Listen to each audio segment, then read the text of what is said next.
The day I found the second set of keys in my husband's briefcase, I knew something wasn't right. Thomas had always been meticulous, everything in its place, everything accounted for. That's how we'd lived for 50 years. So when those unfamiliar keys appeared, nestled beside a receipt from Callaway's Jewelers for a woman's bracelet I'd never received, I felt the first tremor of what would become an earthquake in my life. Before we jump back in, tell us where you're tuning in from.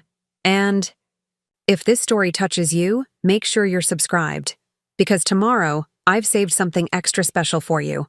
For a woman of 72, I'd thought the days of earth-shattering revelations were behind me.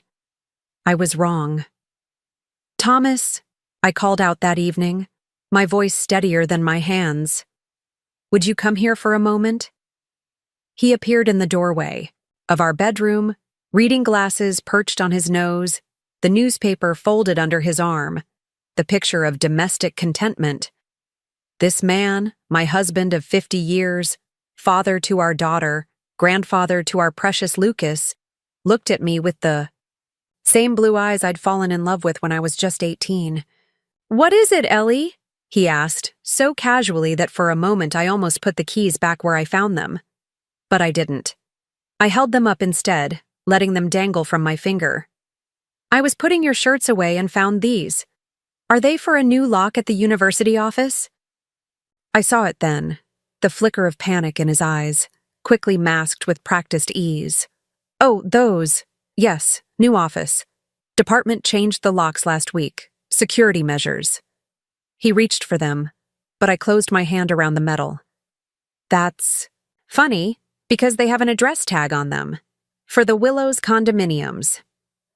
I watched his face drain of color. "Apartment 507.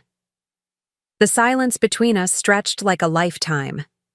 I never imagined my golden years would begin with the discovery of a betrayal so profound it would erase everything I thought I knew about my life. In the days that followed my discovery of the keys, Thomas avoided coming home. His excuses varied. Late, faculty meetings, research emergencies, overnight conferences, but I knew. After 50 years with someone, you develop a sixth sense for their lies. I wish I could say I confronted him immediately, that I stormed to that apartment to see for myself what my husband had been hiding. But the truth is, I was afraid. Not just of what I might find, but of what it would mean for the carefully constructed world we'd built together. So instead, I waited. And while I waited, I remembered. I remembered being 18 and starry-eyed when I met Thomas Parker at the Riverdale Summer Festival. He was 21, home from college, handsome and articulate in a way that made all the local girls swoon. But he'd chosen me, simple Eleanor Mills, the shopkeeper's daughter. "You're different," he'd told me on our third date as we sat by the river watching fireflies dance. "You see the world in a way no one else does." What I didn't know then was that Thomas had just experienced a painful breakup with his high school girlfriend Patricia Williams, who had chosen college over him.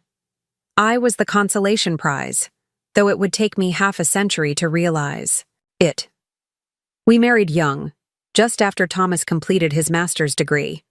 I had dreams of attending nursing school, but when Thomas was offered a teaching position at Westlake University, those dreams were quietly folded away like winter clothes in summer. Instead, I became the perfect professor's wife, hosting dinner, parties, editing his manuscripts, raising our daughter Jessica on my own while he built his career. "Mom," Jessica would ask me sometimes, even as a young girl, "don't you want to do something for yourself?" And I would smile and say, "I am. I'm supporting your father's work. I'm raising you." It was the answer expected of women of my generation. After a week of avoidance, Thomas finally came home on a Friday evening, looking weary and older than his 75 years. "We need to talk, Ellie," he said, settling into his armchair, the one I'd reupholstered twice over the decades. "About the keys?" I asked, though I already knew the answer. He nodded, removing his glasses to rub the bridge of his nose. "I should have told you sooner. I've been renting that apartment for the past 6 months. I sat very still, hands clasped in my lap to keep them from shaking. For what purpose, Thomas? His hesitation spoke volumes. I needed space to think, to work on my memoir without distractions. It was such a flimsy lie that I almost laughed. And this has nothing to do with Patricia Davis? Formerly Patricia Williams? The shock on his face was worth every moment of investigation I'd done in the past week. Every call made to old acquaintances from Riverdale. Every hour spent looking through Thomas's recent emails when he left his laptop open. How did you... Her husband Howard died 8 months ago. Quite suddenly, from what I understand. And miraculously, she reached out to you on social media shortly after. Quite the coincidence, isn't it? Thomas looked deflated, caught in a lie he hadn't prepared for. It wasn't planned, Ellie. She contacted me to let me know about Howard. We were all friends once, remember? And then we started talking and you decided to rent an apartment to meet with your high school sweetheart behind your wife's back. I finished for him. He didn't deny it. Instead, he had the audacity to look wounded. It's not what you think. We've been reconnecting as friends. She's been going through a difficult time. So difficult that you bought her a bracelet from Callaway's? I asked, pulling out the receipt I'd found with the keys. Thomas stood suddenly, his face flushed with anger. Have you been spying on me? The sheer hypocrisy of his indignation sparked something in me, a rage I hadn't felt in decades. No, Thomas. I've been discovering that my husband of 50 years has been lying to me. There's a difference. His next words came out in a rush, as if he'd been rehearsing them. Ellie, I want a divorce. Patricia and I have reconnected, and we want to spend whatever time we have left together. Just like that. 50 years, dismissed in a single sentence. I felt my world tilt sideways, the room spinning around me. Is this some kind of joke? I whispered. I'm sorry, Ellie. I never meant to hurt you, but Patricia and we have something special, something we lost all those years ago when her parents forced her to go to college across the country. We've always wondered what might have been. And what about what was? I asked, my voice rising. What about our 50 years together? What about Jessica? What about Lucas? Jessica is a grown woman with her own family, Thomas said dismissively. She'll understand. As for Lucas, I'll always be his grandfather. I stared at this stranger wearing my husband's face. You've already made up your mind, I realized. He nodded, having the grace to look somewhat ashamed. I'm flying to Phoenix next week to help Patricia pack her things. She's moving back to Oak Ridge. We've actually bought a house together. The Willows was just temporary. Bought a house? With what money? The implications hit me like a physical blow. Our retirement savings. Our investments. The nest egg we'd built together over decades. Ellie, be reasonable. I'll make sure you're taken care of. You can keep living here for now, until we sort things out officially. How generous of you, I said, the words bitter on my tongue. To allow me to stay in my own home. Thomas sighed, gathering his coat.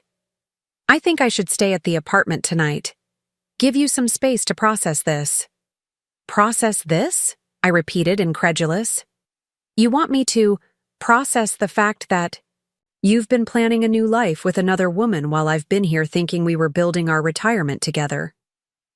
I never meant for it to happen this way, he said softly.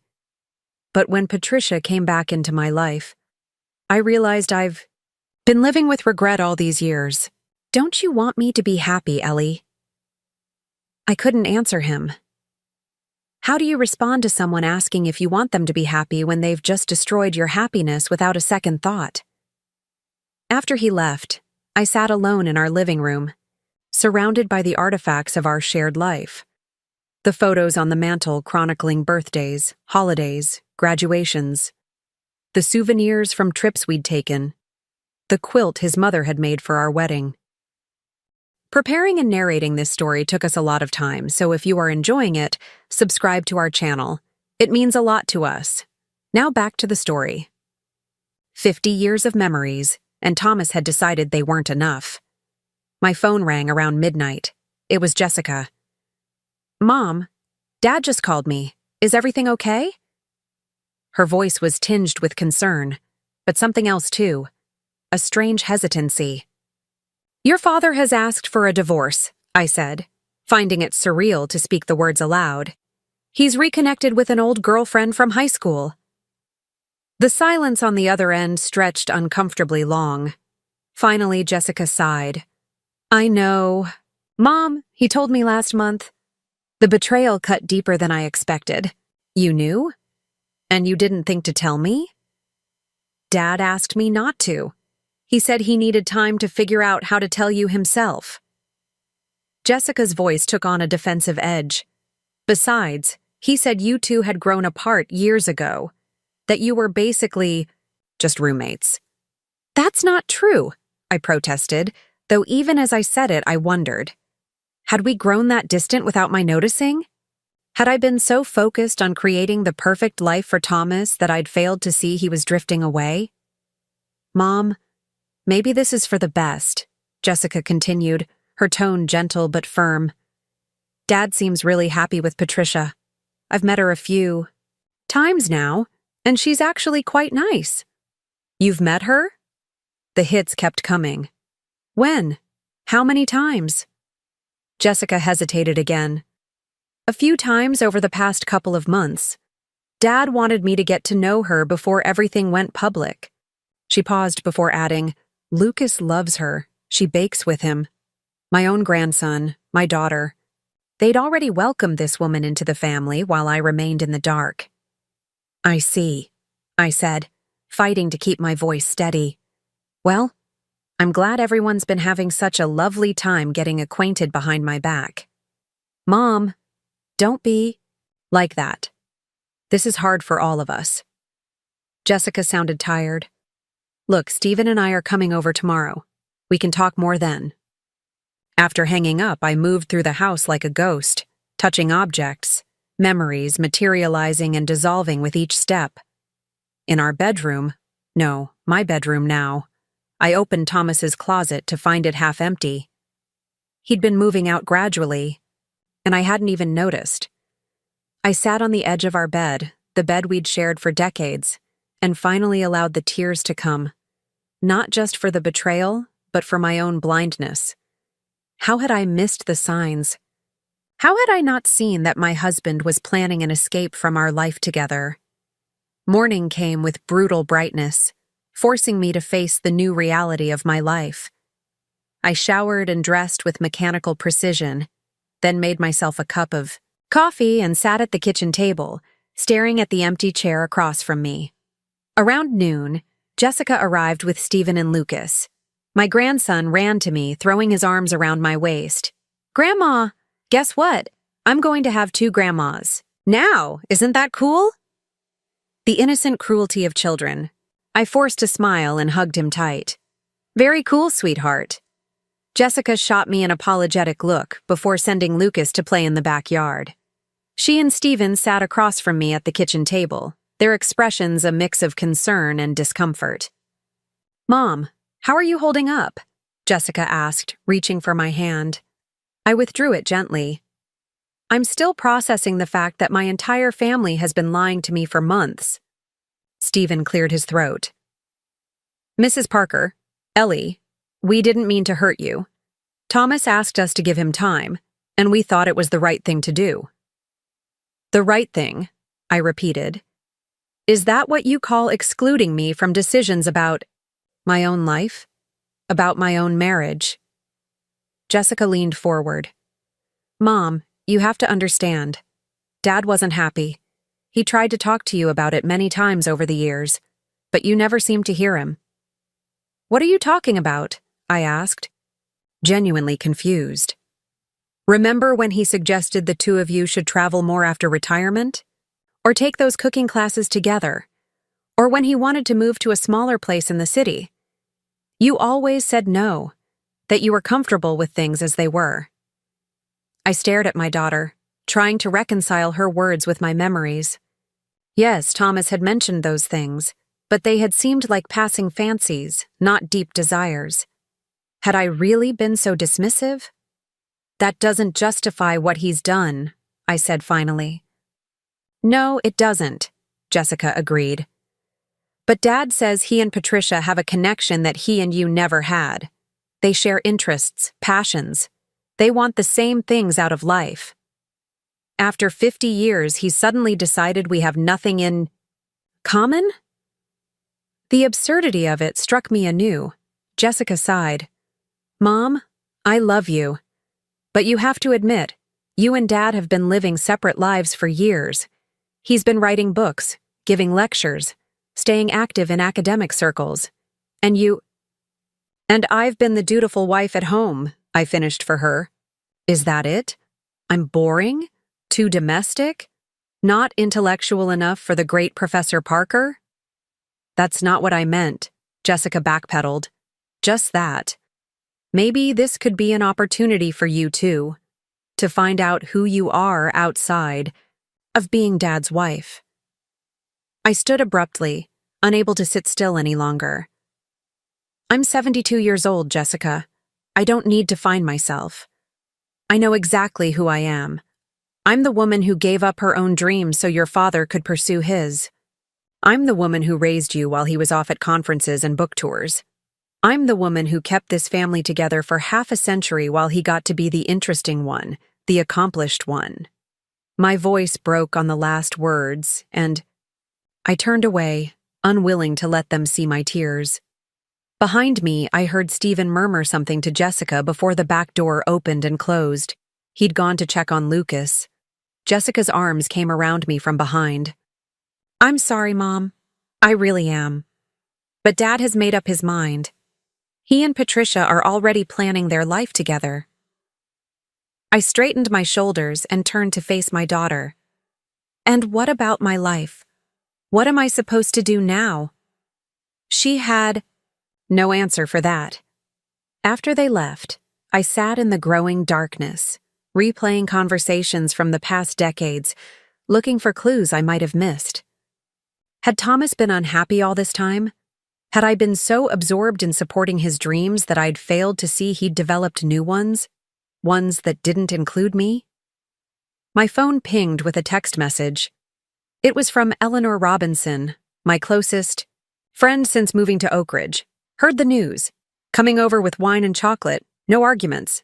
20 minutes later, Eleanor was at my door, armed as promised with a bottle of Merlot and a box of truffles. At 70, she was a widow of 5 years, her husband having succumbed to cancer after a long battle. She'd reinvented herself afterward, opening a small bookshop downtown that had become a community hub. Oh, Ellie, she sighed, pulling me into a hug. What a mess. We settled in the living room, wine glasses in hand. I told her everything. The keys, the confrontation, Jessica's revelation. Eleanor listened without interruption, her face growing increasingly outraged. When I finished, she shook her head in disgust. That self-important jackass, she muttered. After everything you've done for him. Apparently, I wasn't stimulating enough, I said, unable to keep the bitterness from my voice. Not like Patricia with her literature degree and her published poetry. Bull, Eleanor declared firmly. This isn't about intellectual compatibility. It's about a man having a midlife crisis at 75. Despite everything, I laughed. Is it still considered midlife at that age? For Thomas? Yes. His ego has always been 20 years younger than the rest of him. Eleanor refilled our glasses. The question is, what are you going to do now? I sighed, sinking deeper into the couch. I don't know. Thomas says I can stay in the house. For now, whatever that means. Jessica thinks I should see this as an opportunity to find myself. Eleanor snorted. Of course she does. The younger generation thinks self-discovery solves everything. She leaned forward, her eyes intense. But here's what they don't understand, Ellie. We already know who we are. We've lived too long not to. The question isn't who you are, it's what you're going to do about it. Her words resonated, cutting through the fog of shock and hurt. What does that mean practically? It means you fight, Eleanor said simply. Not to get Thomas back. Frankly, he doesn't deserve you, but to get what's rightfully yours. 50 years of marriage means you're entitled to half of everything. The house, the savings, his pension. Don't let him push you into accepting less, just because he's having a geriatric romance. I hadn't even thought about the financial implications yet. Thomas had always handled our money. Another way I'd supported his career by taking care of the little things like household management. I wouldn't even know where to start, I admitted. Eleanor pulled out her phone. I'll text you Victor Steinman's number. Best divorce attorney in 3 counties. Harold used him for his business matters before he died, and the man is brilliant. Ruthless, but brilliant. The thought of lawyers and courts made my stomach clench. I don't know if I'm ready for that kind of fight. You don't have to decide tonight, Eleanor said gently. But promise me you won't sign anything Thomas gives you without talking to a lawyer first. Men like him count on women like you to be reasonable, to not want to make waves. Don't give him that satisfaction. After Eleanor left, I wandered through the house again, this time with new eyes. If Thomas and I divorced, what would happen to this place? Would I have to move? Where would I go? What would I live on? For the first time, the reality of my situation began to sink in. I hadn't worked outside the home since before Jessica was born. My name was on our accounts and property, but I'd never paid much attention to our finances. I'd trusted Thomas completely. That night, I couldn't sleep. I kept thinking about what Eleanor had said, that this wasn't about finding myself, but about what I was going to do next. As dawn broke, I made a decision. I would see this apartment for myself. I needed to understand what had drawn Thomas away from our life together. The Willows was an upscale condominium complex in downtown Oak Ridge, all glass and steel and modern. Angles. Nothing like our traditional colonial home. I sat in my car across the street for nearly an hour, gathering my courage. Finally, I took the keys I'd found in Thomas's briefcase and entered the building. The lobby was sleek and minimalist, with a young concierge who barely glanced at me as I walked to the elevator. Apartment 507 was at the end of a long hallway. My hand trembled as I inserted the key into the lock, part of me still hoping this was all some terrible misunderstanding. The door swung open to reveal an apartment that couldn't have been more different from our home. The space was open concept, with floor-to-ceiling windows offering a panoramic view of the city. Modern furniture in muted tones, abstract art on the walls, a state-of-the-art kitchen with appliances still shiny with newness. On the coffee table sat framed photographs, Thomas and Patricia at some outdoor event, both laughing. Patricia with her arm around Lucas. And most shocking of all, a group photo of Thomas, Patricia, Jessica, Stephen, and Lucas, all smiling at the camera like the perfect family, a family that didn't include me. I moved through the apartment like a detective, looking for clues to understand this betrayal. In the bedroom, Patricia's clothes hung in the closet alongside Thomas's missing items. On the nightstand, a worn copy of poetry, Keats, Thomas's favorite, with margin notes in 2 different handwritings, carrying on a conversation across the pages. On the dresser, a jewelry box sat open, displaying the bracelet from Callaway's, a delicate silver chain with a heart pendant. Beside it lay a card in Thomas's handwriting. To my Patty, for the second chance I never thought we'd have. All my love, Tom. Tom, not Thomas. He'd always corrected me when I tried to call him that, insisting it sounded too informal for a professor. I sank onto the edge of the bed, holding the card.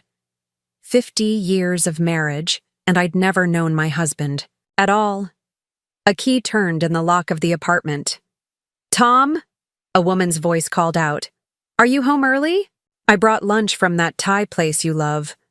I froze, the card still in my hand, as Patricia Davis walked into the bedroom and saw me sitting there. She was beautiful, silver hair styled in a fashionable bob, slim figure dressed in casual elegance, the kind of woman who aged like fine wine. I recognized her immediately from the photographs, but seeing her in person made the situation undeniably, painfully real. Patricia's hand flew to her throat. "Oh, you must be Eleanor." The fact that she knew who I was while I had been kept in the dark about her very existence felt like a fresh wound. "Yes," I said, rising to my feet. "And you're Patricia." An uncomfortable silence stretched between us. "I'm sorry," she said finally. "This isn't how I wanted us to meet." "And how exactly did you want us to meet?" I asked, my voice surprisingly steady. "At the divorce proceedings? Or perhaps after you'd already married my husband?" Patricia set down the takeout bag she was carrying and straightened her shoulders. "I understand you're upset, and you have every right to be. But Tom and I—" "His name is Thomas," I interrupted. "Only his mother ever called him Tom." A flicker of surprise crossed her face. "He's always been Tom to me." Of course he had. Because with her, he could be someone else entirely. Someone I'd never been allowed to know. "I should go," I said, suddenly unable to bear another moment in that apartment, with its evidence of a life being built on the ruins of mine. "Wait," Patricia said, stepping forward. "Please, I know this must be painful for you, but Thomas, wanted to do this the right way. He cares about you, Eleanor. He always has." I laughed, the sound hollow even to my own ears. "Is that why he's been lying to me for months? Why he's been moving his things out bit by bit, hoping I wouldn't notice? Why he introduced you to my daughter and grandson before I even knew you existed?" Patricia had the grace to look ashamed. "That wasn't my idea. I wanted him to be honest with you from the beginning." "How noble of you," I said. "And when did the beginning happen exactly? When Howard's body was still warm?" Her face paled. "That's not fair. Howard and I had been growing apart for years before he died, and Thomas and I reconnected by chance. We weren't looking for this to happen." I held up the card I'd found with the bracelet. "Really? Because this doesn't sound like something that just happened. This sounds like something you both wanted very much." Patricia sighed, her shoulders slumping. "What do you want me to say, Eleanor? That I'm sorry?" "I am. That I feel guilty?" "I do. But I also love him. I've loved him since we were teenagers." "And I've loved him for 50 years, I countered. "I've built a life with him. I gave up everything. For him. My education, my career prospects, my identity outside of being his wife. And now you come along, with your poetry and your stylish haircut and your history with him, and suddenly those 50 years mean nothing." "They don't mean nothing," Patricia insisted. "But people change, Eleanor. They grow apart. They realize they want different things. And Thomas decided he wanted you." "It wasn't a question," she nodded slowly. "And I wanted him. I'm not going to apologize for that part." I looked around the apartment one last time, taking in the evidence of the new life Thomas was already building without me. "Tell him I was here," I said finally. "Tell him I know everything now." As I turned to leave, Patricia called after me. "He does care about you, Eleanor. He wants to make sure you're taken care of." I paused at the door. I've spent my entire adult life taking care of Thomas. It's time I learned to take care of myself. With that, I walked out, leaving behind the physical proof of my husband's betrayal. But I carried something with me as I left, a growing certainty that I deserved better than what Thomas was offering, a reluctant settlement, a quiet dismissal after 50 years of devotion. As I drove home, Eleanor's words echoed in my mind. The question isn't who you are, it's what you're going to do about it. For the first time since finding those keys, I felt something other than shock and hurt. I felt anger, and beneath that anger, something even more powerful, determination. Thomas Parker was about to discover that the dutiful, accommodating wife he'd taken for granted all these years had finally reached her limit. And I was about to discover just how strong I could be at 72. I kept thinking about my past. As I drove home from the Willows, memories washing over me like waves. The anger that had ignited during my conversation with Patricia was now fueling something else, a desire to reclaim pieces of myself I'd forgotten existed. When Thomas and I first met in Riverdale all those years ago, I was known for my resilience. My father, who ran the town's only hardware store, often said I had more determination in my little finger than most people had in their entire bodies. I'd been planning to attend nursing school, had even secured a partial scholarship. The local hospital administrator had written me a glowing recommendation. You have a real gift for healing, Eleanor, he'd told me. A natural compassion that can't be taught. But then Thomas came into my life with his ambitious plans and brilliant mind. I still remember the night he proposed, a warm summer evening under a canopy of stars. We were sitting on the hood of his father's borrowed Buick, sharing dreams of the future. I'm going to be the youngest full professor in the history of the university, he'd declared. And then I'll write books that change how people think about American history. And I'll be a nurse, I'd added, squeezing his hand. Maybe work at the university hospital. His hesitation should have been my first warning. About that, Ellie, he'd said, turning to face me. Being a professor's wife is a demanding role. Faculty functions, dinner parties, supporting my research. And of course, once we have children. I could work part-time, I'd suggested. Lots of women do both now. Thomas had smiled indulgently. My mother always said a family needs one person fully devoted to making it work. Besides, you'd be helping me achieve things that benefit both of us. My success would be our success. Looking back now, I could see how skillfully he'd redirected my ambitions into supporting his. How he'd framed my sacrifice as a contribution rather than a surrender. And I'd accepted it, even embraced it, because that's what women of my generation were taught to do.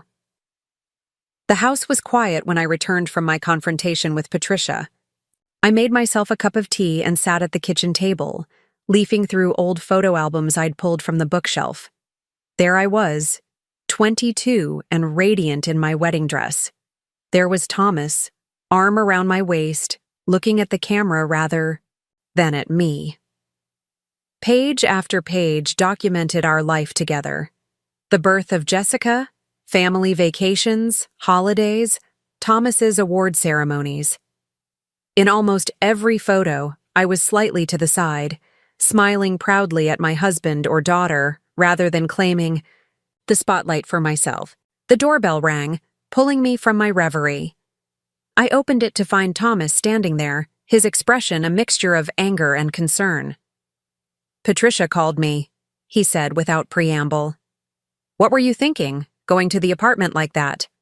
I stepped back to allow him inside, noting how he hesitated before entering what had been his home for decades. I was thinking I deserved to see what my husband has been hiding from me. Thomas ran a hand through his silver hair, a gesture so familiar it made my heart ache despite everything. You had no right to go through our things. Our things? I repeated, incredulous. You mean the secret life you've been building while still married to me? I had every right, Thomas. Every legal and moral right. He sank into his usual armchair, another habit so ingrained he probably didn't even realize he was doing it. This isn't how I wanted things to go, Ellie. I had a plan for how to tell you, how to make the transition smooth for everyone. How considerate of you, I said, unable to keep the sarcasm from my voice. And did this plan include introducing Patricia to our family behind my back? Having her meet our grandson while I remained clueless? Thomas at least had the decency to look ashamed. Jessica thought it would be better that way, less confrontational. Less confrontational for whom? I demanded. Certainly not for me. Do you have any idea how humiliating it is to learn that my own daughter has been complicit in this deception? It wasn't deception, Thomas insisted. It was discretion. While I figured out the right way to tell you. I laughed bitterly. After 50 years together, you couldn't find the courage to tell me the truth? You had to sneak around like a teenager? I didn't want to hurt you, he said, his voice soft. And yet, here we are. I sat across from him, studying the face. I'd woken up to for half a century. Why, Thomas? Why now, after all this time? He was quiet for so long I thought he might not answer. Finally, he sighed. When Howard died and Patricia reached out, it was just to reconnect as old friends. But then we started talking, really talking about books and ideas and dreams we still had. And I realized I'd been missing that kind of connection for years. The word stung, but I kept my expression neutral. We talk. About practical things, Thomas said. About Jessica and Lucas, about house repairs and bills and what to have for dinner. When was the last time we discussed a book we'd both read? Or debated a political idea? Or made plans for something exciting? I wanted to argue, to list all the meaningful conversations we'd had over the years.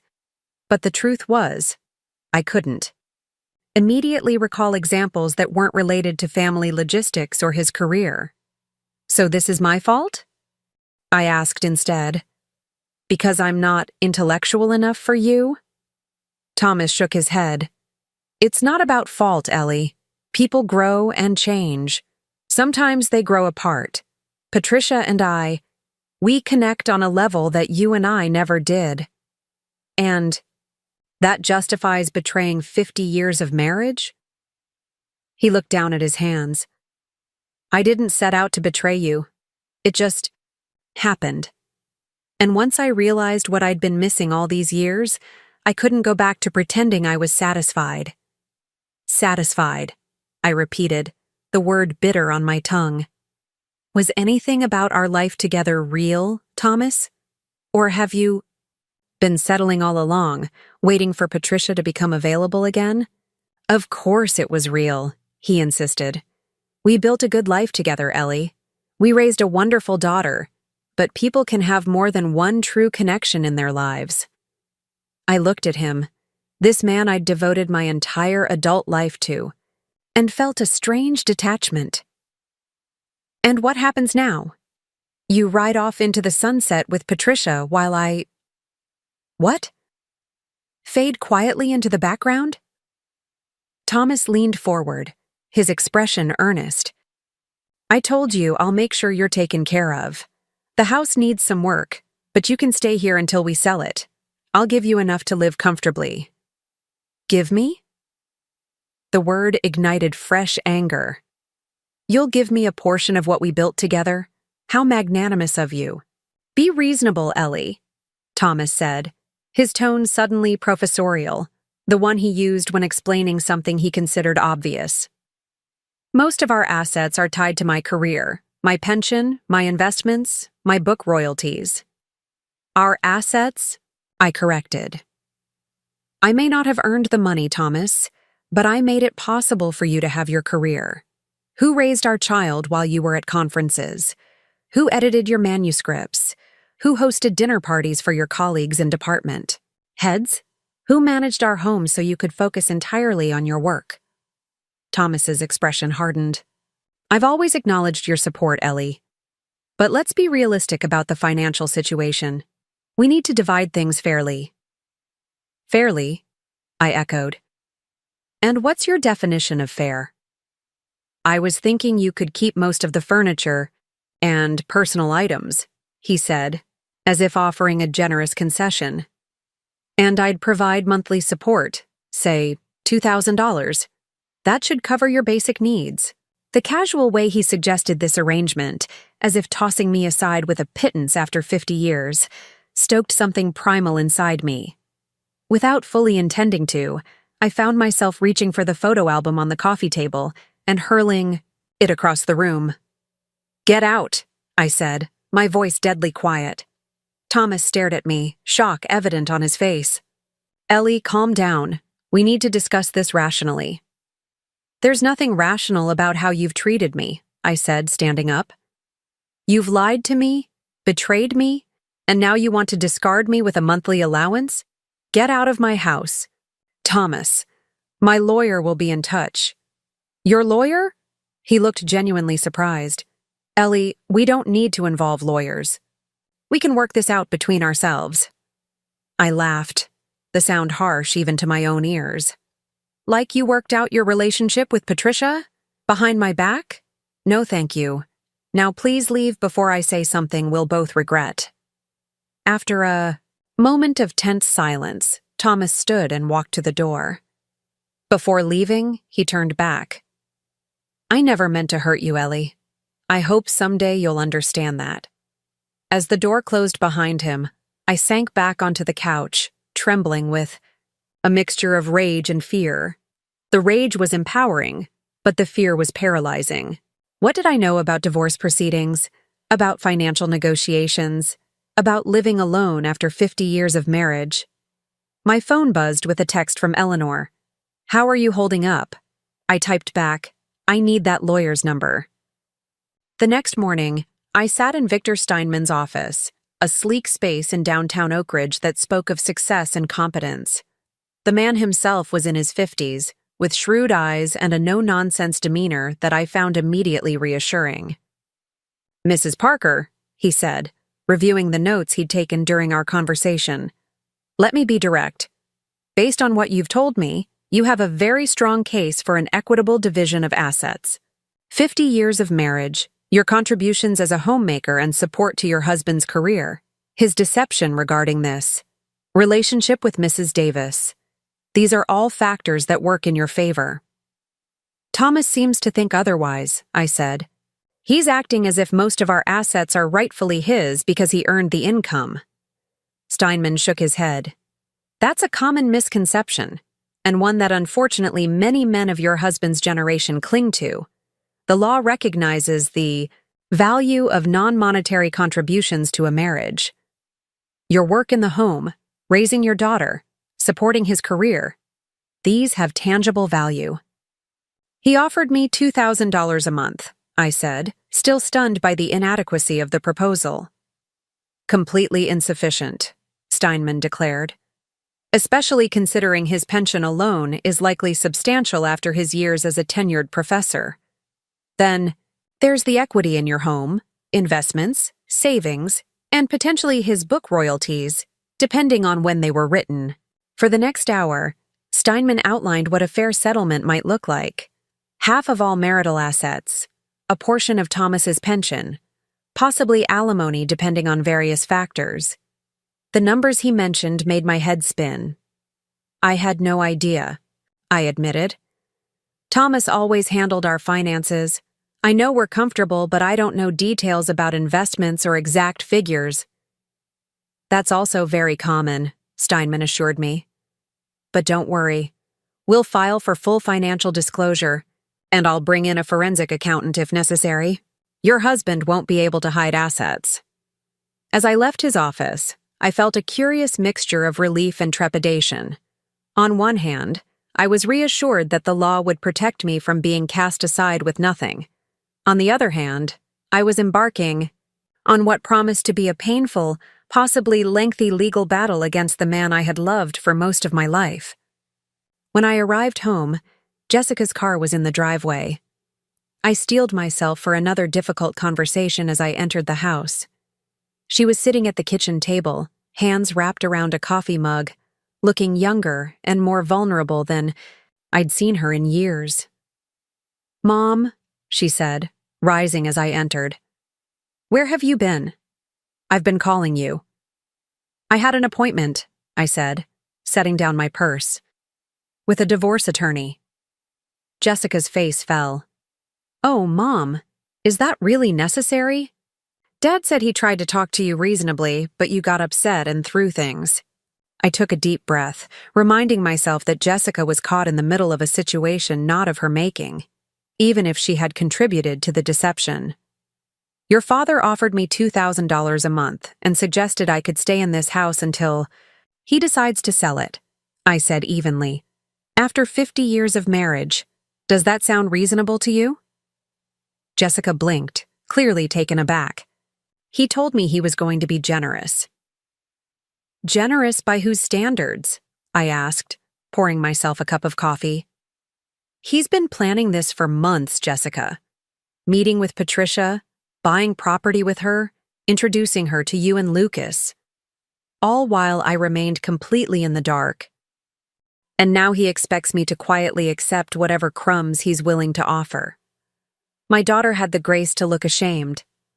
I didn't know he was going to offer so little. That doesn't seem right. No, it doesn't, I agreed. Which is why I've retained legal counsel.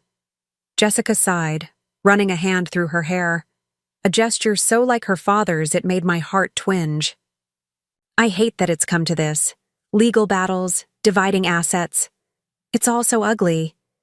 Yes, it is, I said, sitting across from her. But I didn't create this situation, Jessica. Your father did, and you helped him. She flinched as if I'd slapped her. Mom, No, let me finish, I said firmly. I understand that you love your father and want him to be happy. But did you ever stop to consider my happiness? Did you ever think about how devastating it would be for me to learn that my entire family had been keeping secrets from me? Tears filled Jessica's eyes. I'm sorry, Mom. Dad made it sound like you'd understand. Like your marriage had been over in all but name for years. And you believed him, I said, the hurt evident in my voice. He's my father, she said simply, as if that explained everything. And he seemed so happy with Patricia. Happier than I'd seen him in years. More alive. More engaged. I nodded slowly, absorbing the painful truth that my husband had come alive for another woman in ways he never had for me. And you thought I should just accept that? Step aside gracefully?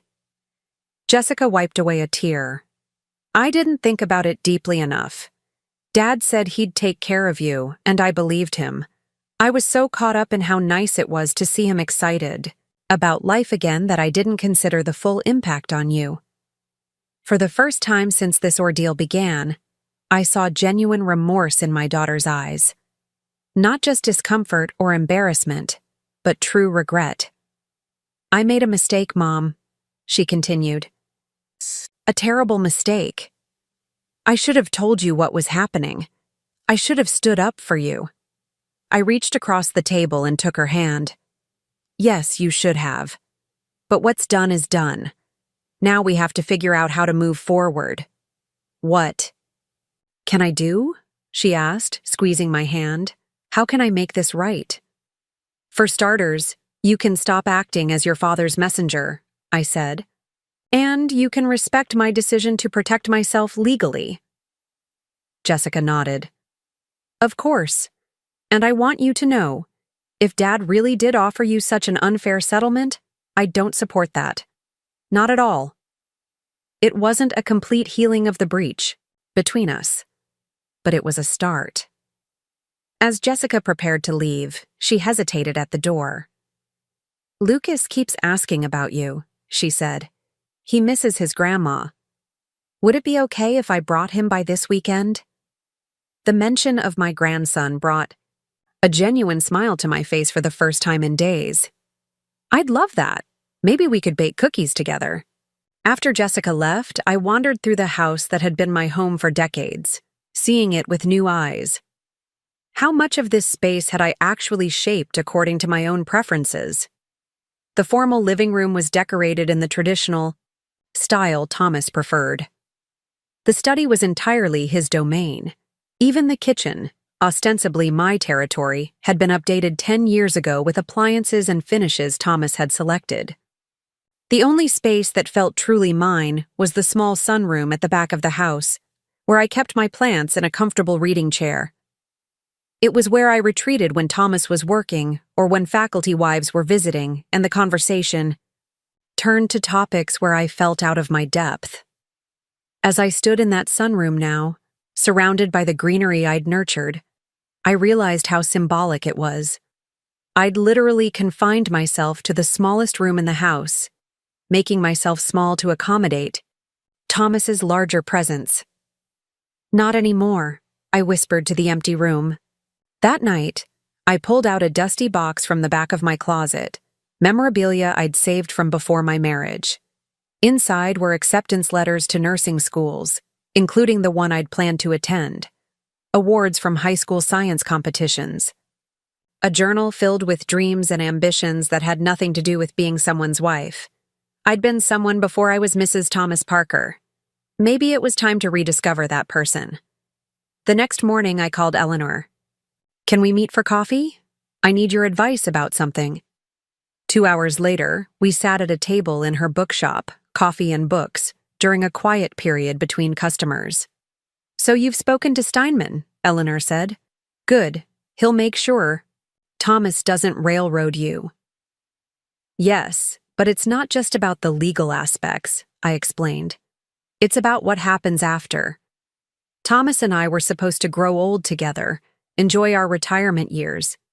Now all those plans are gone, and I'm not sure what to replace them with." Eleanor studied me over the rim of her coffee cup. "What did you want to be before you met Thomas? Before you became defined by your role as his wife?" "A nurse," I said without hesitation. "I wanted to help people, to make a difference." "It's not too late for that, you know," Eleanor said. "Maybe not nursing specifically, but there are plenty of ways to care for others." I laughed softly. "I'm 72, Eleanor. I'm not going to start a new career now." "Who said anything?" "About a career?" she countered. "There's volunteer work, community service. The hospital always needs people to rock premature babies or provide comfort to patients without family nearby." The thought sparked something inside me, a flicker of the passion I'd once felt for healing work. I hadn't considered that. "Or," Eleanor continued, warming to the topic, "you could volunteer here at the shop. I've been thinking about starting a reading program for seniors at the assisted living facility down the street. Someone with your empathy would be perfect for it." For the first time since finding those keys in Thomas's briefcase, I felt a glimmer of possibility, of a future that wasn't defined by loss and betrayal, but by new beginnings. "I'd like that," I said, surprising myself with how much I meant it. "Good," Eleanor said firmly. "Because while Steinman handles the legal battle, you need to focus on building a life that has nothing to do with Thomas Parker." Over the next few days, I threw myself into researching volunteer opportunities. The hospital did indeed have a program for holding infants in the NICU. The local literacy council needed tutors for their adult education classes. The community garden was looking for people with knowledge of plants to mentor newcomers. Each possibility made me feel more alive, more connected to the person I'd been before I surrendered my identity to being a professor's wife. On Saturday, Jessica brought Lucas over as promised. My grandson ran into my arms with the uninhibited enthusiasm of a 7-year-old. "Grandma, Mom says we're making cookies today." I hugged him tightly, savoring his warmth and innocence. "That's right, sweetie. What kind should we make?" "Chocolate chip? With extra chips," he declared. As we worked together in the kitchen, Lucas perched on a stool helping me measure ingredients. He suddenly asked, "Grandma, are you and Grandpa getting a divorce like Molly's parents at school?" The question caught me off guard. I glanced at Jessica, who was sitting at the kitchen table, her expression a mix of concern and guilt.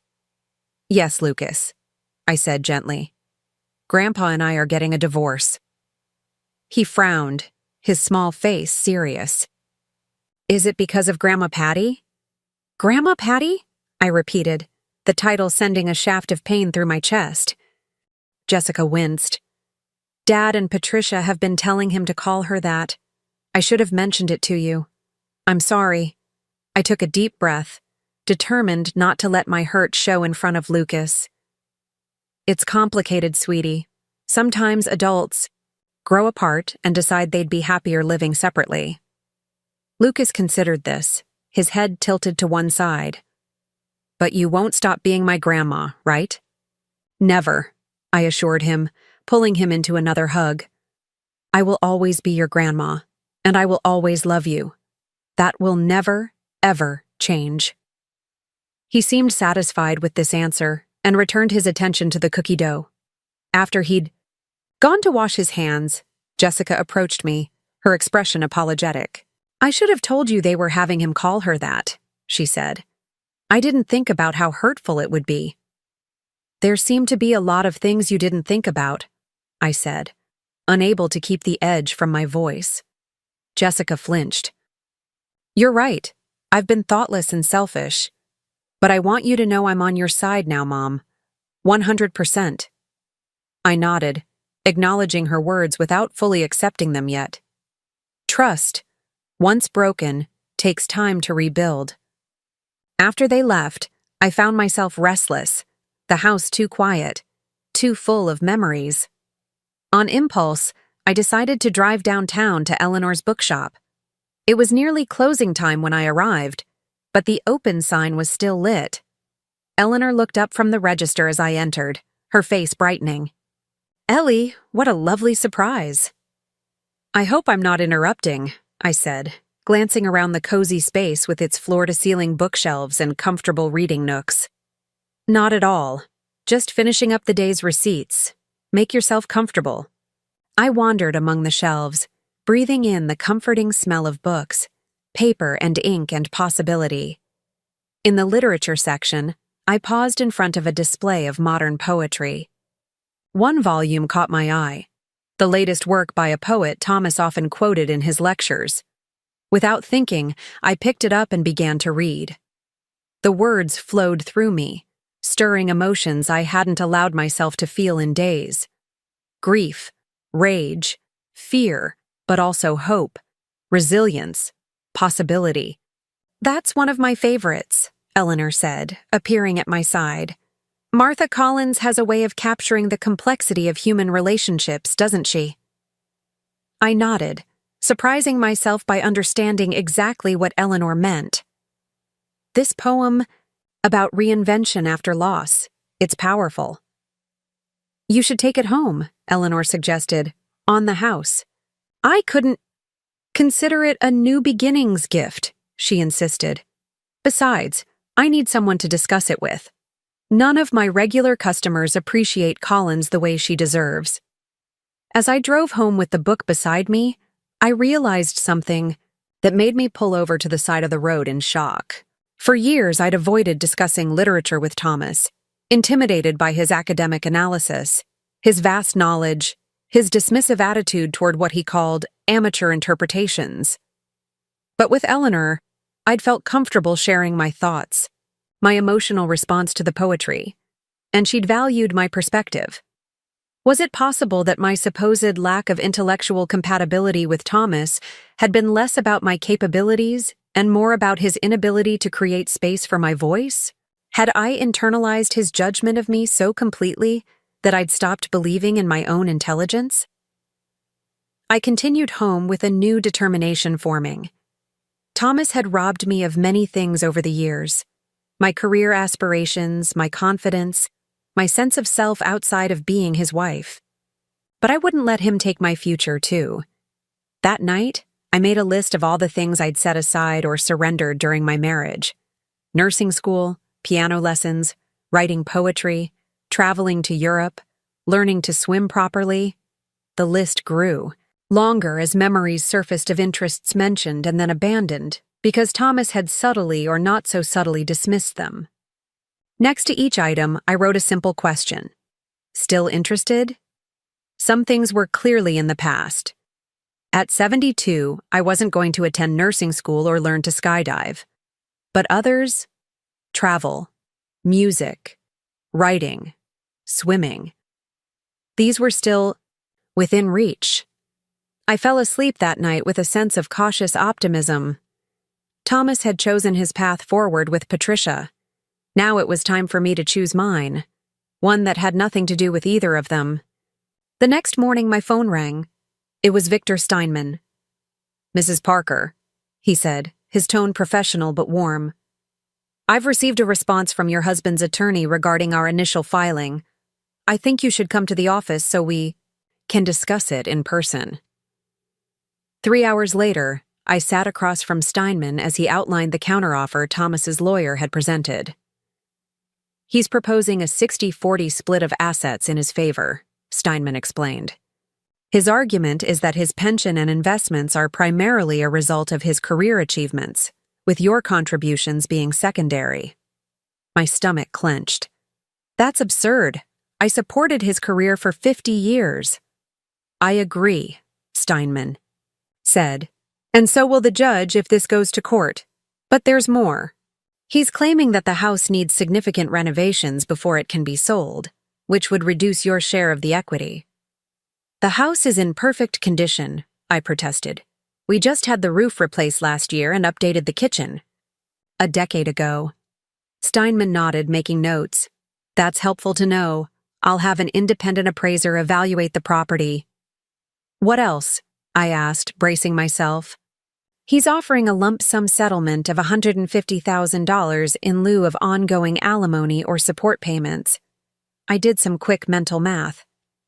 "That wouldn't last very long, especially if I need to find a new place to live." "Exactly," Steinman agreed. "It's an insultingly low offer, especially considering the length of your marriage and the fact that you sacrificed your own career opportunities to support his." "So what now?"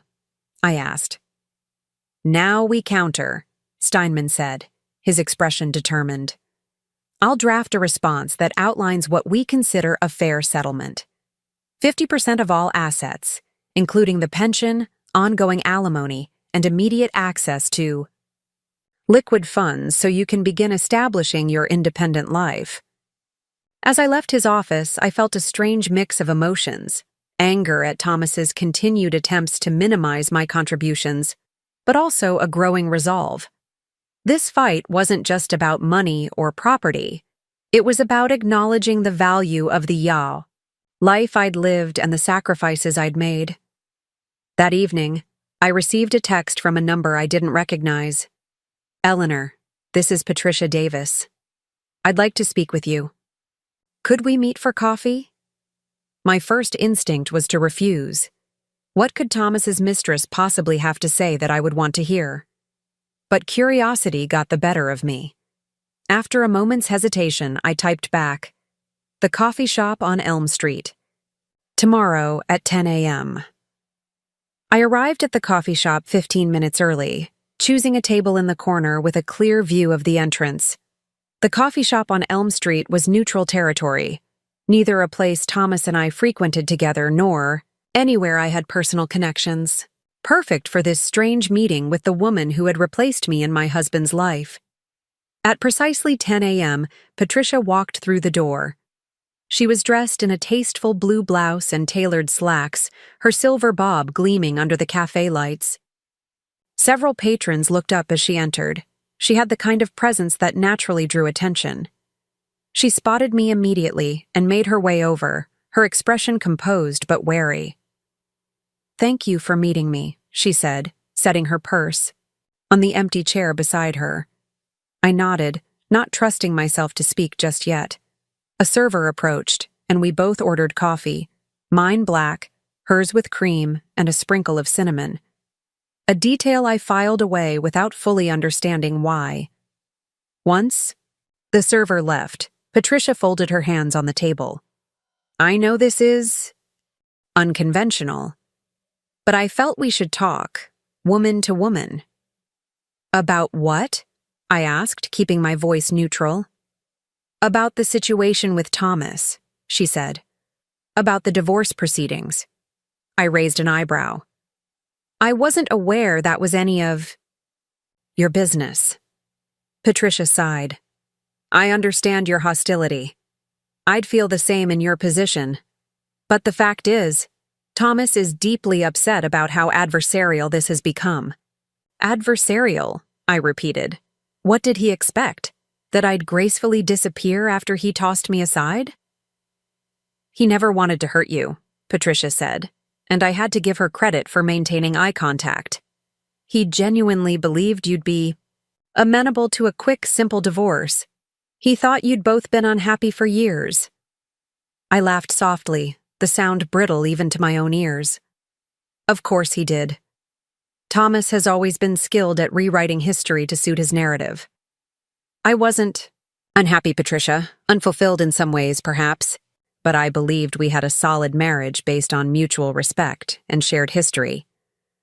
Patricia sipped her coffee, her brow furrowed. He told me you'd grown apart decades ago, that you had separate lives under the same roof. And you believed him because it made what you were doing more acceptable, I said. Not as an accusation, but as a simple statement of fact. She had the grace to look ashamed. Perhaps. But I also believed him because it matched what I saw when you both attended Howard's retirement party 5 years ago. I blinked, surprised. You were watching us even then? Not intentionally, Patricia clarified, but I noticed how Thomas lit up when discussing his research with colleagues, and how you stood apart from those conversations.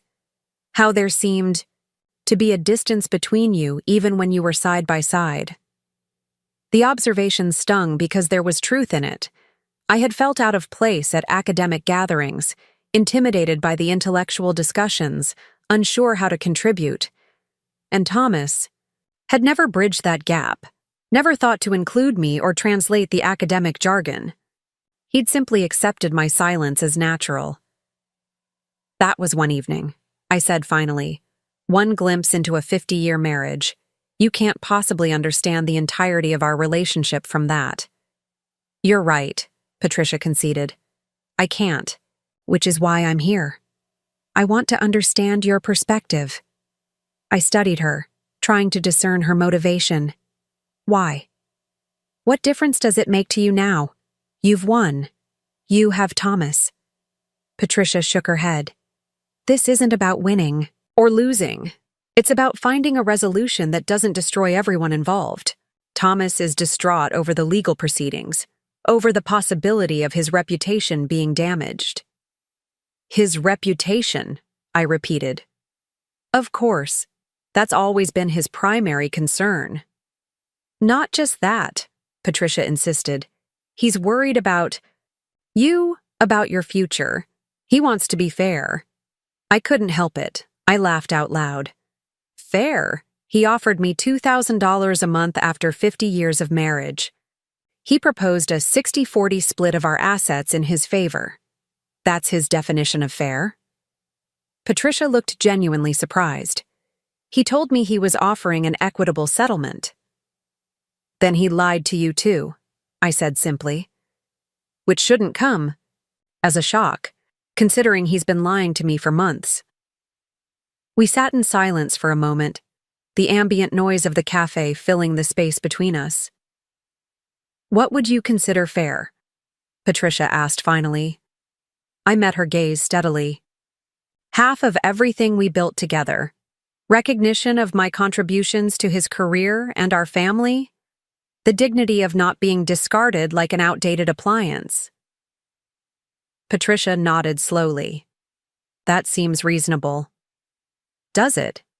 I couldn't keep the surprise from my voice. I expected you to defend him. I love Thomas, Patricia said, her voice softening, but that doesn't make him perfect. If he's being unfair to you after 50 years of marriage, that's wrong. I wasn't sure how to respond to this unexpected alliance. Patricia seemed genuinely concerned about reaching a just resolution, which didn't fit the homewrecker narrative I'd constructed in my mind. Can I ask you something? I said after a moment. Of course. When did it start between you and Thomas? Truthfully. Patricia took a deep breath. We reconnected on social media about 2 years ago, just as friends. Howard was already ill. By then, early stage dementia. Thomas offered support, advice about caregiving. We started talking regularly, mostly about books and Howard's condition. And then, I prompted, after Howard was moved to a memory care facility last year, Thomas came to visit. Just as a friend, I thought. But something shifted that day. We talked for hours about books, memories, regrets. He told me about feeling intellectually isolated in his marriage. Those were his words, not mine. I flinched, but gestured for her to continue. We started meeting for coffee, then lunch. Always in public, always as friends. She paused, looking down at her hands. Howard passed away 6 months ago. Thomas attended the funeral, was a pillar of support. And then, about a month later, he told me he had feelings for me. That he'd never stopped loving me, not really. And you believed him, I said, unable to keep the skepticism from my voice. I wanted to, Patricia admitted. Thomas and I had something special when we were young, a connection based on shared dreams, intellectual passion. When we reconnected, that spark was still there. So special he never mentioned you in 50 years of marriage, I commented. Patricia looked startled. He never talked about me? Not once, I confirmed. Not until he wanted a divorce. This information seemed to trouble her. That's odd. He told me he'd always carried our relationship with him, that it had shaped his academic interests. Perhaps he did, I said. But he never shared that with me. Patricia was quiet for a moment, processing this revelation. I'm sorry, Eleanor. This must be incredibly painful for you. The simple acknowledgement of my pain, surprisingly, opened something in me. Do you know what hurts the most? I found myself saying. It's not just losing Thomas. It's discovering that our entire life together might have been a consolation prize, that I was his second choice all along. Patricia's expression softened. I don't think that's true. Thomas and I were young when we dated, just teenagers with grand dreams. What you built with him was real, regardless of how things have ended. Was it? I questioned. If he could discard it so easily, was it ever real at all? Before Patricia could answer, my phone rang. It was Victor Steinman. Excuse me, I said, standing to take the call a few steps away from the table. Mrs. Parker, Steinman's voice was brisk. I've received some documents from your husband's attorney that you should see immediately. Financial records that weren't initially disclosed. What kind of records? I asked, keeping my voice low.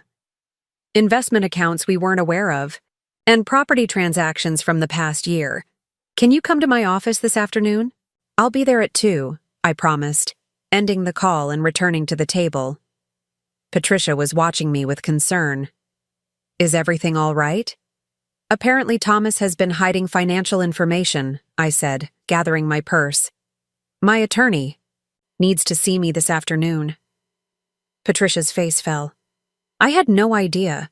Eleanor, I swear to you, I thought he was being transparent about everything. Perhaps there are things he hasn't told either of us, I suggested, standing to leave. This coffee was enlightening. Thank you for reaching out. Patricia stood as well. I meant what I said earlier. You deserve a fair settlement after 50 years. I'll talk to Thomas. Do what you feel is right, I said. But understand that at this point, only legal agreements matter. Words and promises aren't enough anymore. As I walked out of the cafe, I felt strangely lighter. Meeting Patricia had complicated my narrative of villains and victims, but it had also reinforced my determination to fight for what I deserved. If Thomas was hiding assets, that only confirmed I was right not to trust his offers of fairness. At Steinman's office, the atmosphere was tense as he spread documents across his desk. These were obtained through our discovery request, he explained. Your husband initially failed to disclose them, but his attorney has now supplemented their financial statement presumably because they realized we'd find these accounts eventually. I leaned forward, examining bank statements and property deeds. What am I looking at? This, Steinman pointed to a statement from an investment firm, is an account containing approximately $275,000 that wasn't listed in your husband's initial financial disclosure.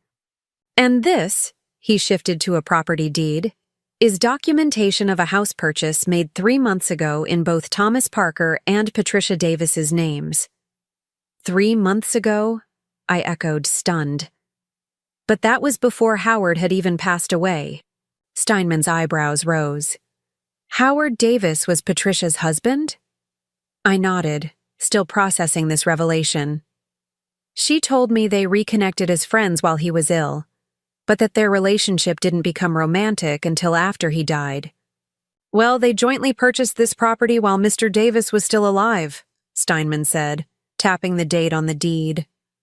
A 4-bedroom house in Riverside Estates. That's one of the most exclusive neighborhoods in Oak Ridge, I said, my stomach clenching. How much? $850,000, Steinman replied, with a down payment of $250,000, money that appears to have come from the undisclosed investment account. I sat back, feeling as if the air had been knocked from my lungs. They were planning this for months, before Howard died, before Thomas ever mentioned divorce to me. It certainly appears that way, Steinman agreed, his expression grim. Which is very significant for our case. This shows clear premeditation and intent to hide marital assets. What does this mean practically? I asked. It means we go on the offensive, Steinman said firmly. We file a motion for contempt, based on the hidden assets, and we adjust our settlement demands to account for his dishonesty. Judges take a very dim view of parties who hide assets during divorce proceedings. And the house they purchased? That's marital property, purchased with marital funds, Steinman explained. You're entitled to your share of it, either half, its value, or potentially the entire property, depending on how the judge views your husband's attempts to conceal these transactions. I thought of my conversation with Patricia earlier that day, her seeming sincerity, her apparent surprise at learning of Thomas's unfair settlement offers. Patricia might not know about the hidden accounts, I said. She seemed genuinely shocked when I told her about Thomas's initial settlement proposal. Steinman shrugged. Whether she knew or not is irrelevant to our case. The fact remains that your husband used marital funds to purchase property with another woman before informing you of his intent to divorce. That's textbook financial misconduct. As I drove home, my mind swirled with this new information. Thomas and Patricia had been planning their life together, spending our money on their future home, while I remained completely unaware. The betrayal cut deeper than I'd thought possible. At home, I paced restlessly, unable to settle. Finally, I did something I hadn't done in years. I opened Thomas's study. The room had always been his domain, a space I entered only to dust or deliver coffee when he was working. Now I examined it with new eyes, looking for any additional evidence of deception. The room was meticulously organized, as always. Bookshelves lined with academic texts and historical volumes, a large mahogany desk with his computer, and a neat stack of papers. Filing cabinets containing decades of research and correspondence. I sat at his desk, opening drawers at random. Most contained what I expected: office supplies, folders of academic papers, old conference programs. But in the bottom drawer, beneath a stack of file folders, I found a small, leather-bound book. It was a journal, the pages filled with Thomas's distinctive handwriting. I hesitated only briefly before beginning to read. The entries dated back 5 years, sporadic at first, but becoming more regular over time. May 12th, 2020, saw Patricia. At Howard's retirement party. She's still beautiful, still brilliant.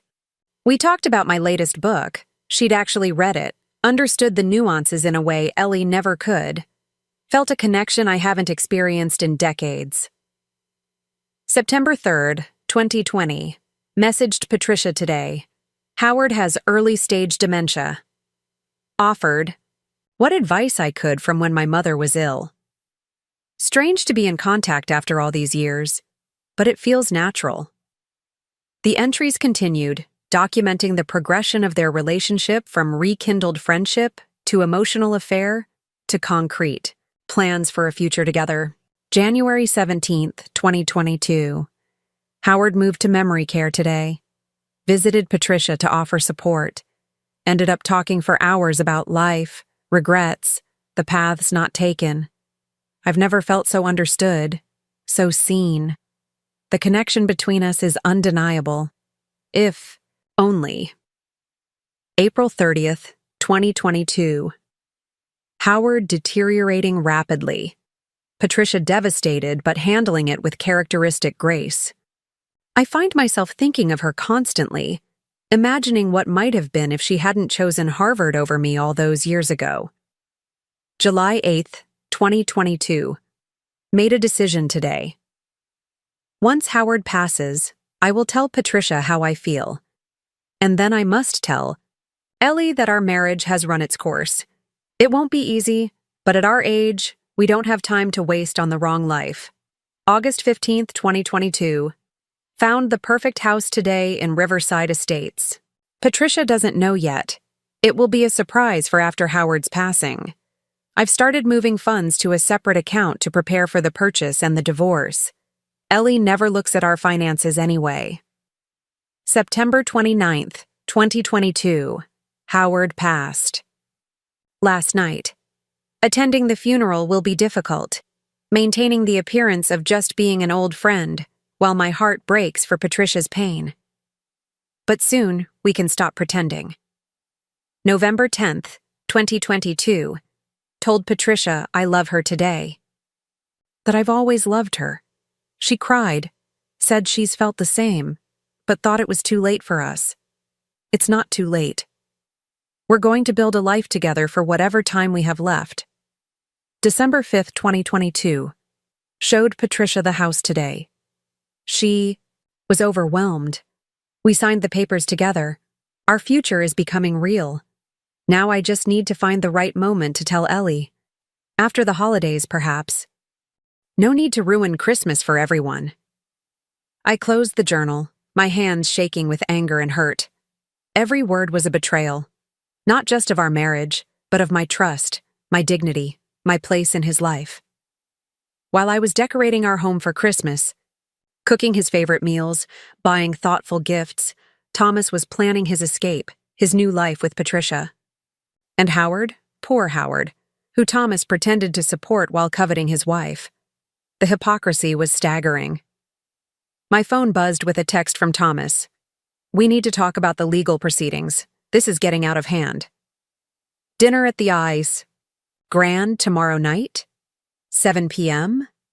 The Grand was one of the finest restaurants in Oak Ridge, a place we went only for special occasions.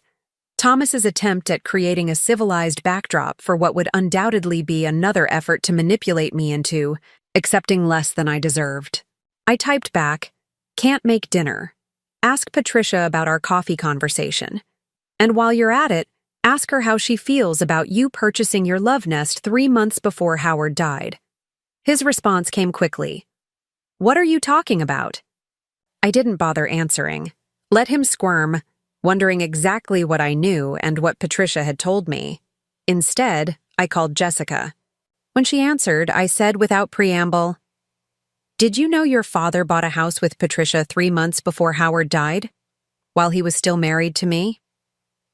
The shocked silence on the other end of the line was answer enough. "Mom," Jessica finally managed, "that can't be right. Dad wouldn't—" "He did," I cut her off. "I've seen the property deed, and I found his journal, detailing exactly how long he's been planning this."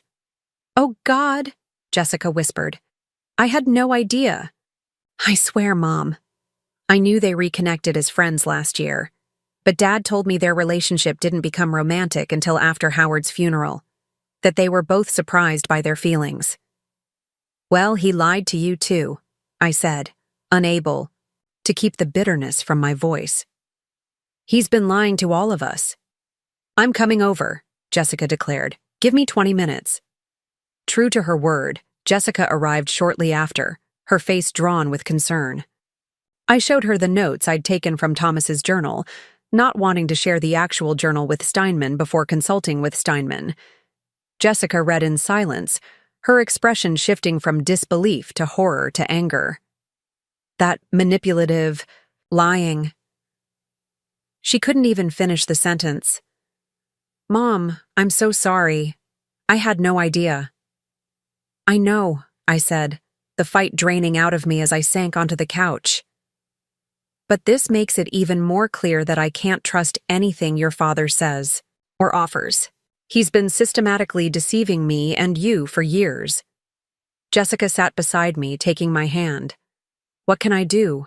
How can I help? Just believe me, I said simply. Stand by me through this. Don't let him twist the narrative again. I believe you, Jessica said firmly, and I'm here, whatever you need. After she left, promising to come by again the next day, I sat in the quiet house, Thomas's journal still on the coffee table.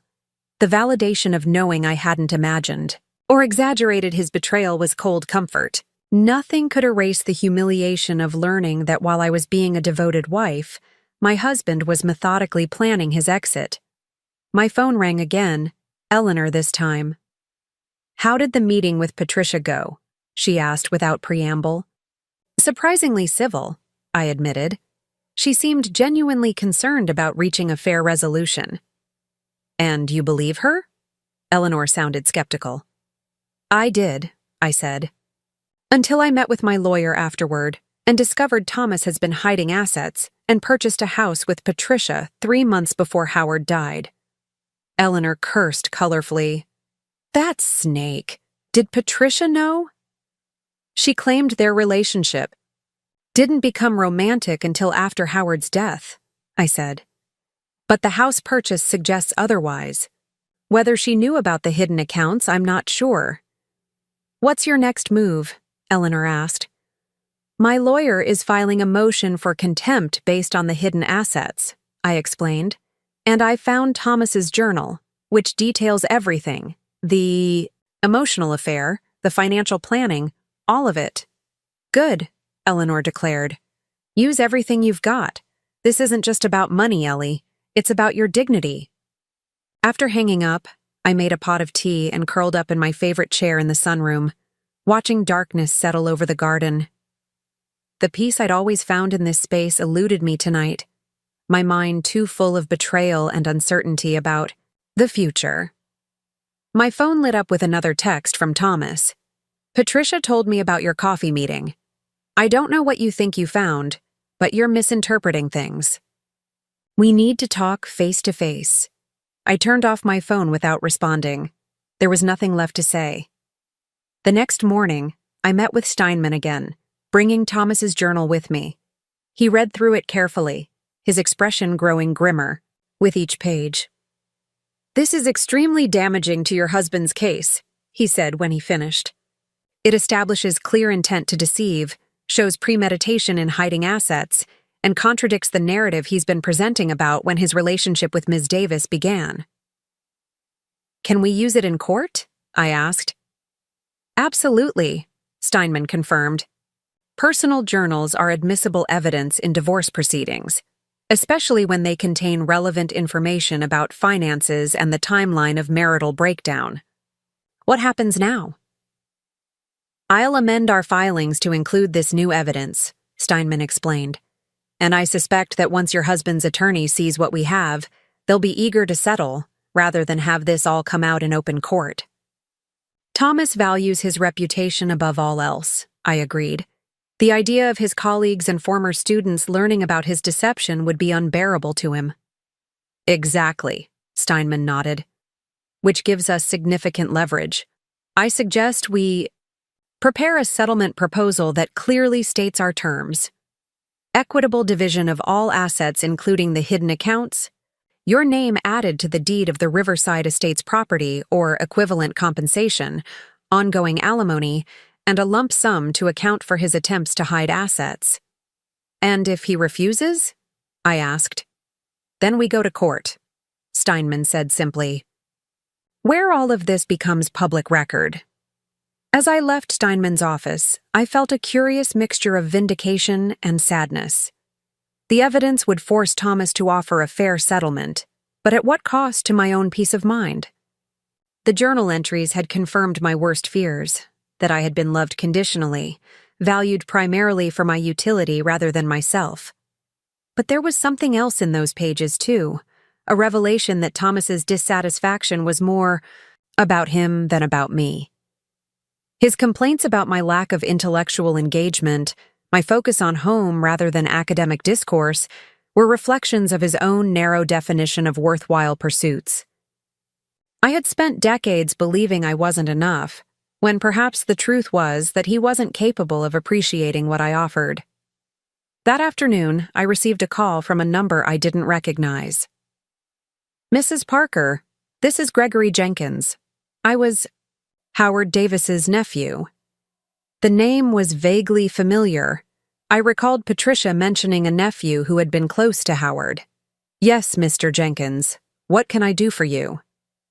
I understand you're going through a divorce from Thomas Parker, he said, and that he's now involved with my Aunt Patricia. That's correct, I said cautiously. I have information you might find relevant, Gregory continued, about the timeline of their relationship and about certain financial discussions that took place while my uncle was still alive. My heart raced. What kind of information? I'd prefer to discuss it in person, he said. Would you be available to meet tomorrow? We arranged to meet at a cafe downtown the following morning. As I hung up, I wondered what possible information Howard's nephew might have, and whether it would help or further complicate my case against Thomas. That evening, as I was preparing a simple dinner for myself, the doorbell rang. When I opened it, Thomas stood on the porch, his expression a mixture of anger and anxiety. We need to talk, he said. You're not answering my calls or texts. I have nothing to say to you, I replied, moving to close the door. Thomas put his hand out, preventing me from shutting it. Ellie, please. Things have gotten completely out of hand. Your lawyer is making unreasonable demands based on misunderstandings. Misunderstandings, I repeated. Like the misunderstanding about the $275,000 you hid in a separate account? Or the misunderstanding about purchasing a house with Patricia while Howard was still alive? And while you were still married to me? Thomas paled. How did you find out? I finished for him. Discovery works both ways, Thomas. And unlike you, I actually read the documents my lawyer gives me. It's not what you think, he insisted. The house was an investment opportunity. Patricia and I— Save it, I cut him off. I found your journal. The color drained completely from his face. You went through my private things? Your private things in our shared home, I clarified. Where you detailed your ongoing emotional affair with Patricia and your plans to leave me as soon as Howard died. Thomas's shoulders sagged. You can't possibly understand what Patricia and I have. The connection, the intellectual compatibility, it's something you and I never had, I interrupted. Or never had because you decided from the beginning that I wasn't intellectual enough for you. Because you never bothered to nurture my interests or include me in your world? That's not fair, Thomas protested. I encouraged you to read, to learn. You patronized me, I corrected. You assigned me books like a student, and then criticized my understanding of them. You excluded me from conversations at faculty events. You made me feel like I didn't belong in your intellectual world, and then blamed me for not being part of it. Thomas stared at me, seeming genuinely surprised by this perspective. That's not how I saw it. Of course it isn't, I said tiredly. Because you've always been more concerned with how things affect you than with how they affect anyone else. We stood in silence for a moment, the weight of 50 years and countless misunderstandings hanging between us. What do you want, Ellie? Thomas asked finally. To punish me? To take everything I've worked for? I want what's fair, I said simply. Half of everything we built together. Recognition of my contributions to your career and our family. And acknowledgement that what you did, the lies, the hidden assets, the secret planning, was wrong. Thomas ran a hand through his hair. And if I agree to those terms? Then we can settle this quickly and privately, I said. No need for a public court battle that would damage your precious reputation. You're blackmailing me, he accused. No, Thomas. I'm finally standing up for myself after 50 years of putting your needs first. I began to close the door. Again. Talk to your lawyer. Mine will be in touch with the settlement proposal. This time, he didn't try to stop me from shutting the door. I leaned against it afterward, heart pounding, overwhelmed by the confrontation, but also strangely empowered. For perhaps the first time in our relationship, I had spoken my truth without tempering it to protect Thomas's feelings. My phone buzzed with a text from Eleanor. Just checking in. How are you holding up? I typed back. Better than expected. Meeting Howard's nephew tomorrow. He says he has information about Thomas and Patricia. Eleanor's response came quickly. Intriguing? Want me to come with you? The offer of support touched me deeply. Yes, please. Café Bleu, 10 a.m. That night, I slept more soundly than I had since finding those keys in Thomas's briefcase. Something had shifted inside me during my confrontation with him. A realization that the end of our marriage, painful as it was, might also be the beginning of my long-deferred self-discovery. The next morning, Eleanor and I arrived at Café Bleu a few minutes early. Gregory Jenkins was already there, a man in his 40s with Howard's same kind eyes and thoughtful demeanor. After introductions, he got straight to the point. Mrs. Parker, I want to be clear about why I'm here. My Uncle Howard was a good man who loved Patricia completely. What Thomas and Patricia did, carrying on their relationship while he was ill, making plans for after his death, was reprehensible. You knew about their relationship? I asked. Gregory nodded grimly. I managed Howard's care during his illness. I was at the house frequently, often when Thomas visited. At first, I thought nothing of it, just an old friend offering support during a difficult time. But I began to notice things. Long walks together, intimate conversations that stopped when I entered the room. Text messages that made Patricia smile in a way I hadn't seen in years. Eleanor leaned forward. Did you confront them? I confronted Patricia, Gregory confirmed. About 3 months before Howard passed, she denied anything improper was happening, claimed Thomas was just being supportive. But then I found emails on Howard's computer. Patricia had used it once and forgotten to log out of her account. What did the emails say? I asked, though I already had a sinking feeling I knew. They were discussing their future together, Gregory said, his disgust evident. Planning for after Howard's death, they meant. Thomas wrote about properties he was looking at for them, about how they would travel together, build the life they'd been denied in their youth.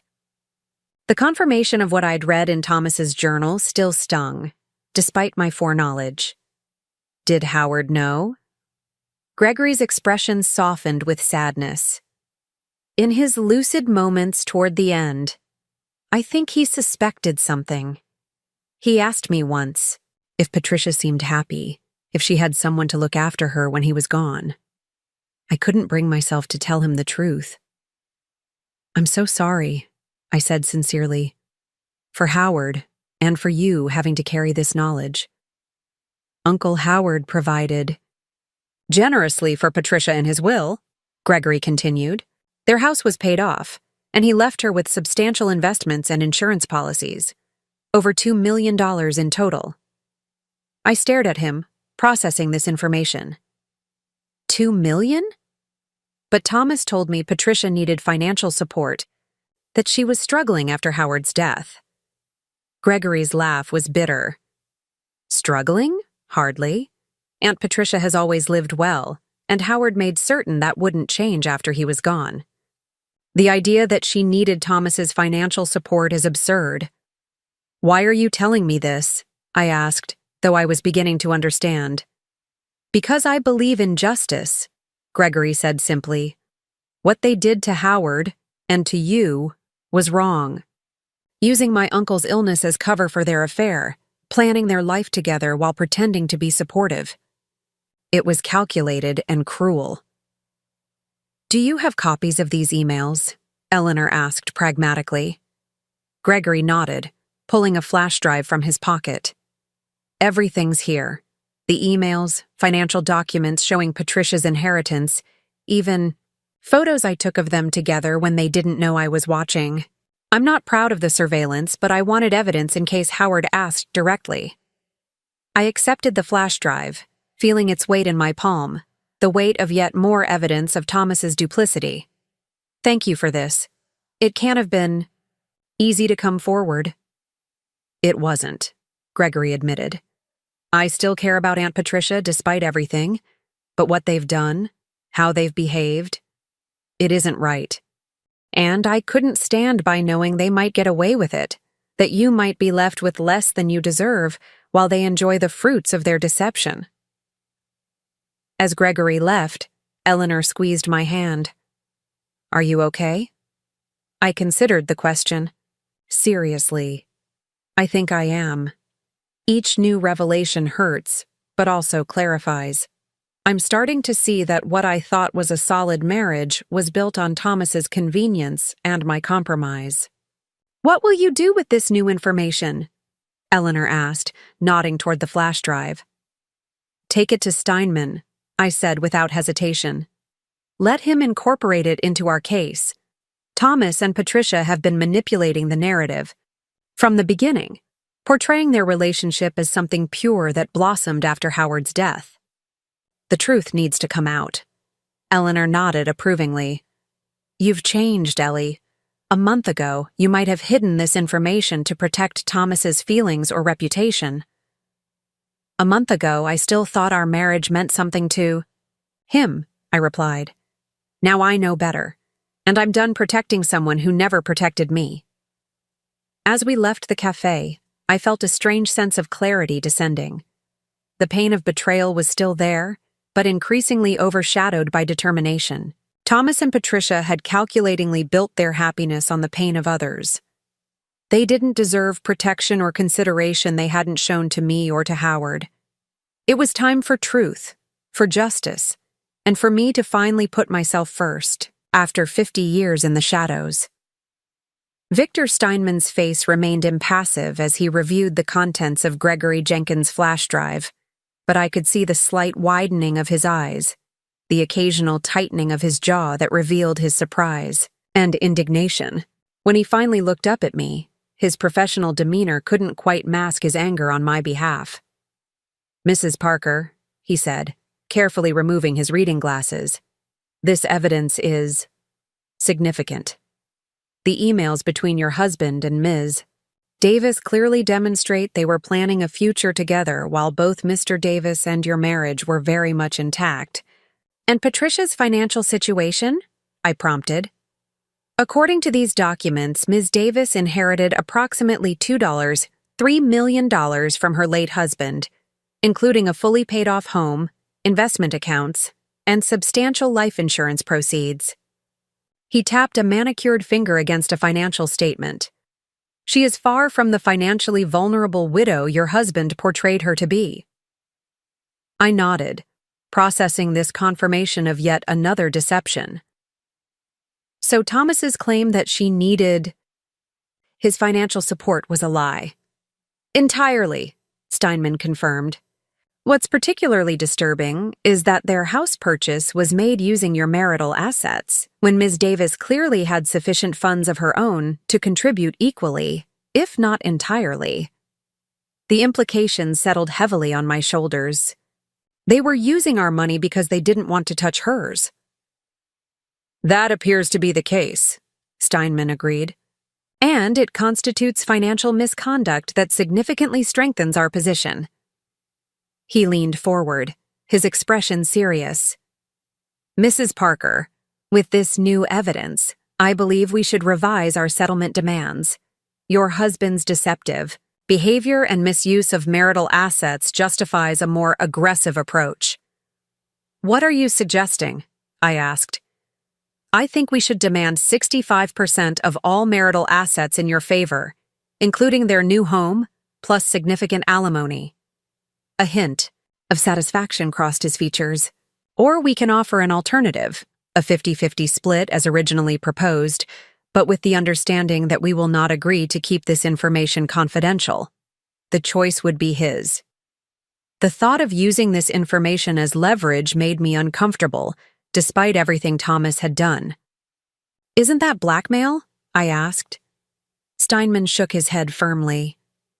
Not at all. We're simply presenting the facts as they exist and offering settlement options accordingly. Your husband and Ms. Davis engaged in behavior that, when presented to a judge, would likely result in a judgment in your favor anyway. We're simply giving them the opportunity to settle this matter privately.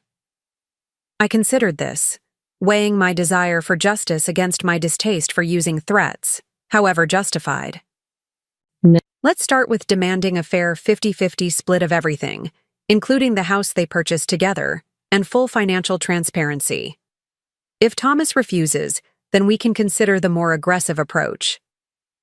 A reasonable starting position.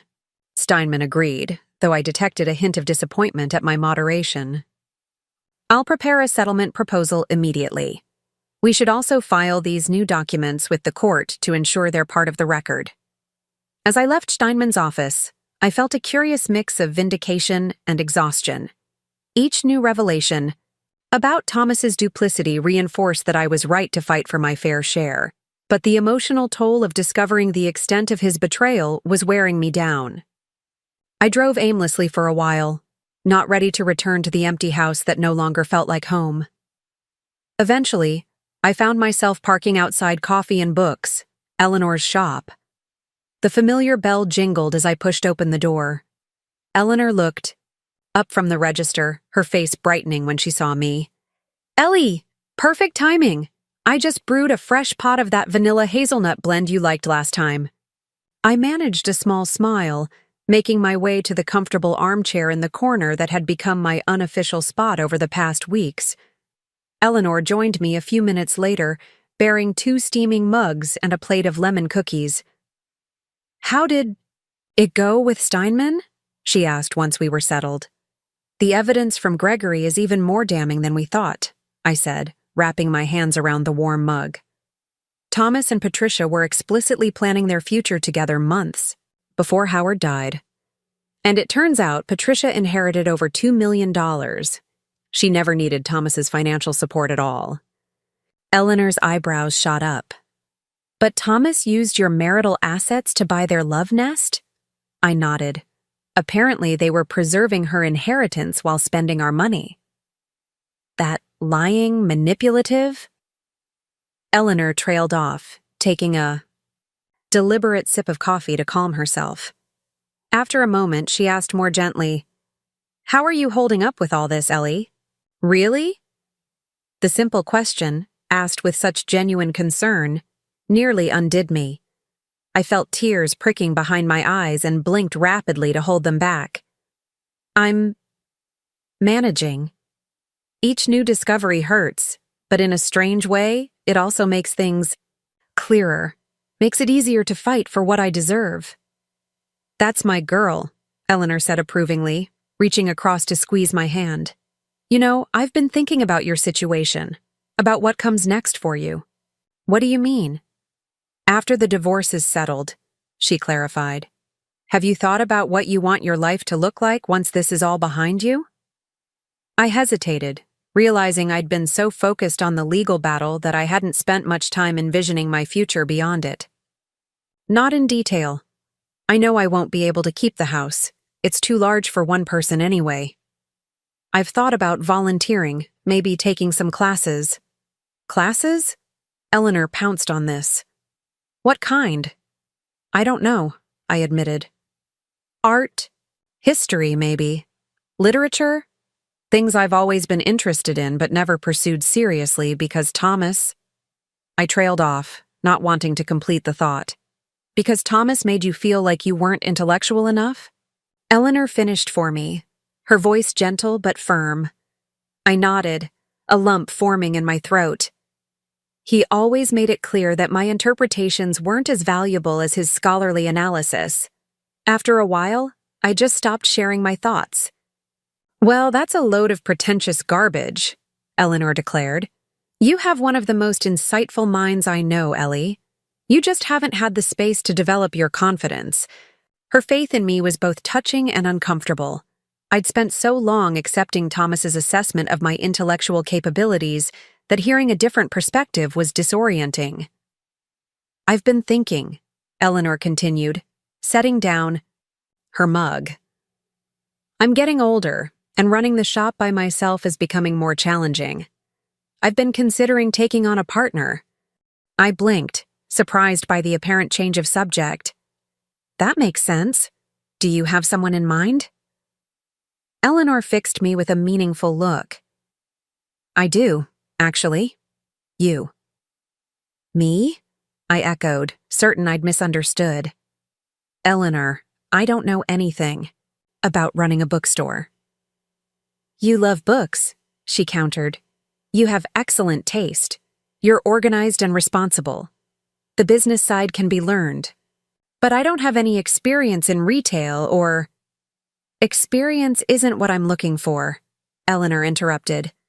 I'm looking for passion, commitment, and a fresh perspective.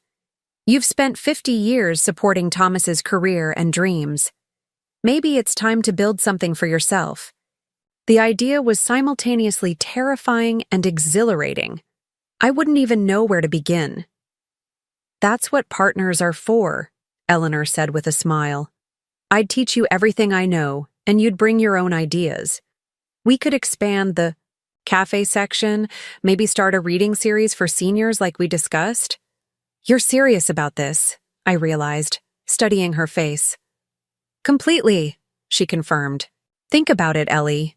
No pressure, no timeline. But consider the possibility. I promised I would, though the idea seemed far-fetched given my current situation. Still, Eleanor had planted a seed, a vision of a future where I wasn't defined, solely as Thomas's ex-wife, but as a person with her own pursuits and passions. When I arrived home, there was a sleek silver car in the driveway I didn't recognize. As I approached the front door, it opened to reveal Jessica, her expression a mix of determination and contrition. Mom, she said, stepping aside to let me enter. I hope you don't mind that I used my key. There's someone here who wants to talk to you. In the living room stood Patricia, looking elegant but uncomfortable in a simple gray dress. She rose when I entered, her hands clasped tightly in front of her. Eleanor, she began. I understand if you want me to leave, but please hear me. Out first. I looked between her and Jessica, confused. What's going on? Jessica moved to stand beside me. Patricia came to see me at work today. She had quite a story to tell, and I thought you should hear it directly from her. I set down my purse and took a seat, gesturing for Patricia to do the same. I'm listening. Patricia took a deep breath. After our coffee meeting, I confronted Thomas about the settlement he'd offered you. He brushed it off, said you were exaggerating, that he'd been more than generous. She paused, visibly gathering her thoughts. I didn't fully believe him, but I wanted to. Then yesterday, he received a call from his lawyer about new evidence that had been submitted. Emails between us, financial records. Gregory Jenkins, I said, not bothering to hide my knowledge. Patricia nodded, a flash of pain crossing her features. Yes, Howard's nephew. Thomas was agitated after the call. He started making accusations that you were trying to ruin him, destroy his reputation, that you were vindictive and unreasonable. That sounds familiar, I said dryly. I asked to see the settlement proposal he'd made, Patricia continued. Really see it, not just hear his summary. He reluctantly showed me the documents. She shook her head, genuine dismay in her expression. It was worse than you described. Not just the unequal financial split, but clauses restricting your ability to stay in Oak Ridge, limitations on your access to friends you'd made through his university connections.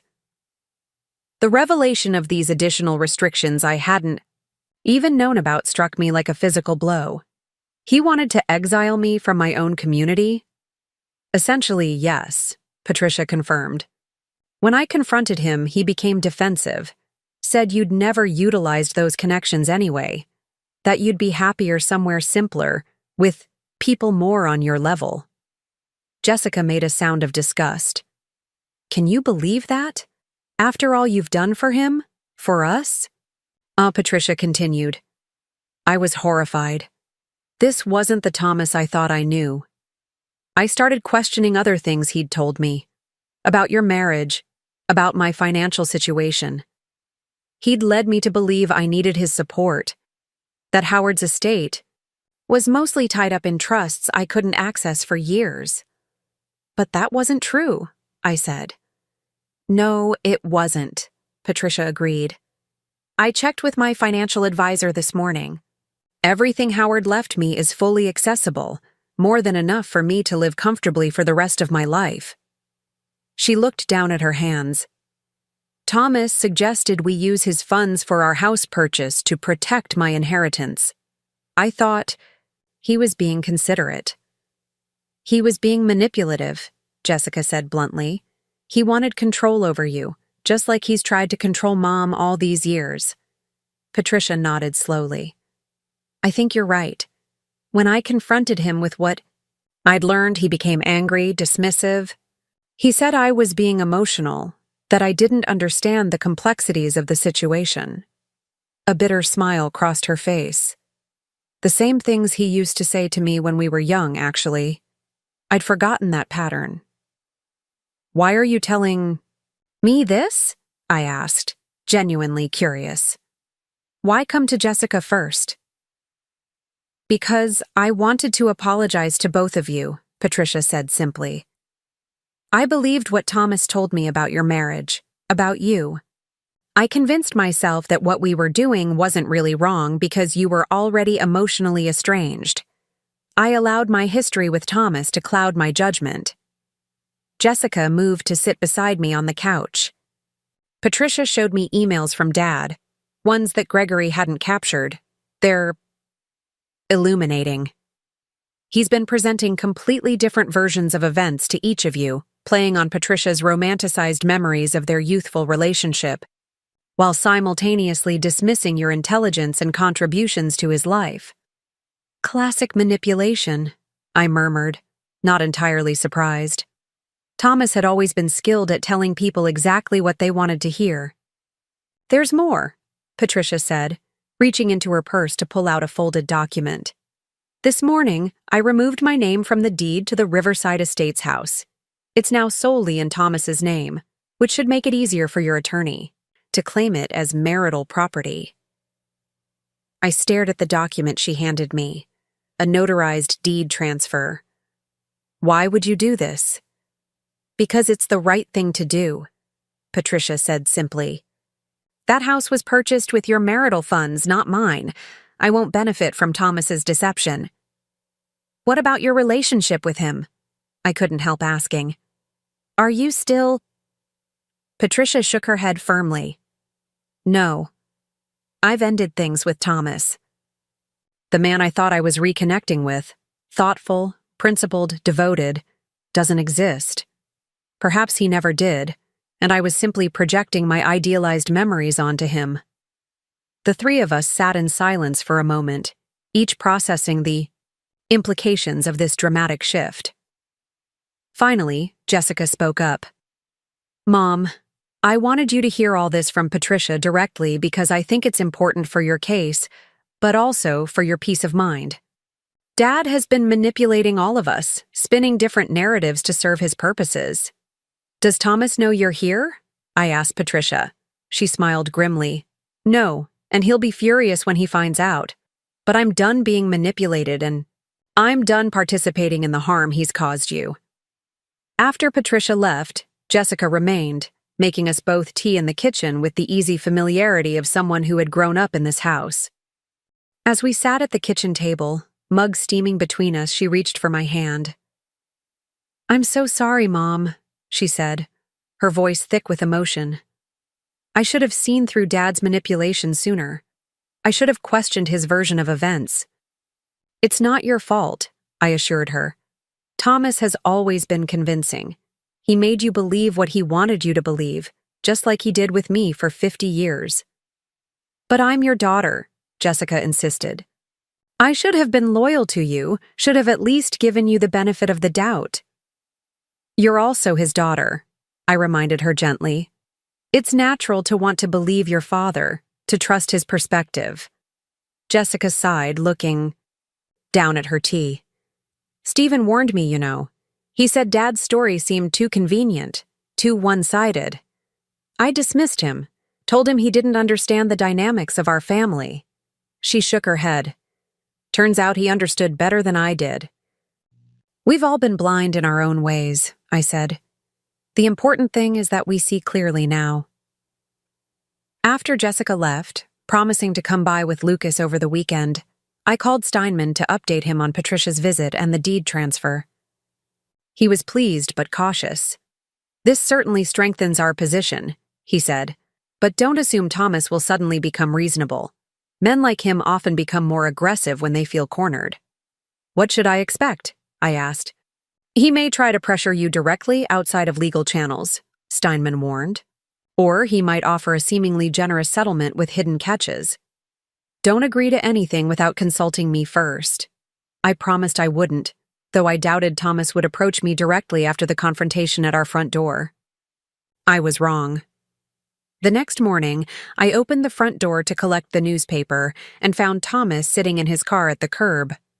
When he saw me, he got out and approached, his expression a careful mask of contrition. "Ellie," he said, stopping, at the bottom of the porch steps. "We need to talk." I crossed my arms. "I think our lawyers should handle any necessary communication." "Please," he said, a note of genuine desperation in his voice. 5 minutes. That's all I'm asking." Against my better judgment, I nodded. 5 minutes. But we talk out here, not inside. Thomas looked around at the neighbors' houses, clearly uncomfortable with the potential audience, but he nodded. "Patricia came to see me last night. She told me about her visit here, about removing her name from the deed." "And?" I prompted when he paused. "And I realize things have gotten out of hand," he said, running a hand through his silver hair.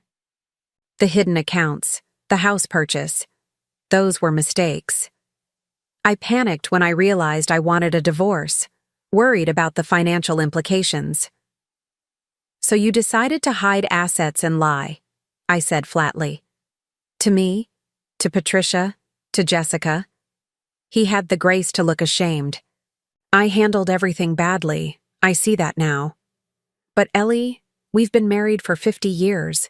Surely we can resolve this between ourselves, without lawyers and courts and public humiliation." "Why would you be publicly humiliated, Thomas? Unless you've done something to be ashamed of?" His jaw tightened. "You know exactly what I mean. If all this comes out in court, the emails, the journal, Gregory's statements, my reputation would be destroyed. My legacy as an educator, an academic." "Your legacy," I repeated, understanding dawning. "That's what this is really about, isn't it? Not fairness or closure, but preserving your image. Is it so wrong to care about how I'll be remembered?"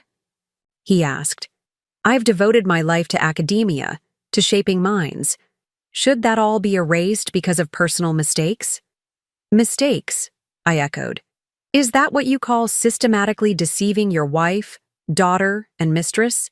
Planning your exit from our marriage while Howard was still alive? Using our joint funds to build your new life with Patricia?" Thomas sighed heavily. "I know I've hurt you, Ellie, more than I can ever make right, But I'm trying to be reasonable now, to offer a fair settlement.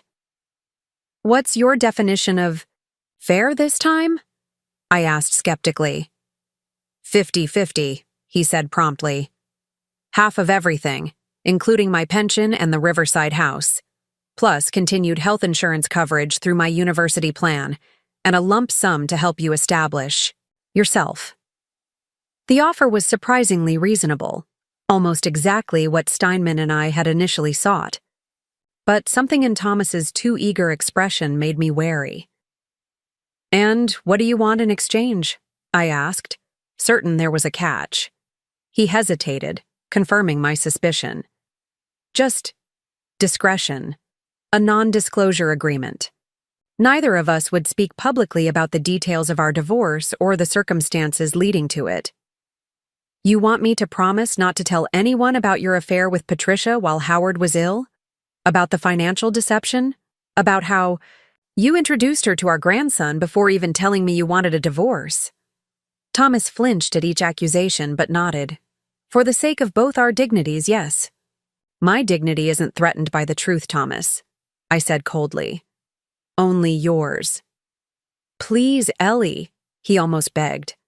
"Think about Jessica, about Lucas. Do you want them to bear the stigma of this scandal?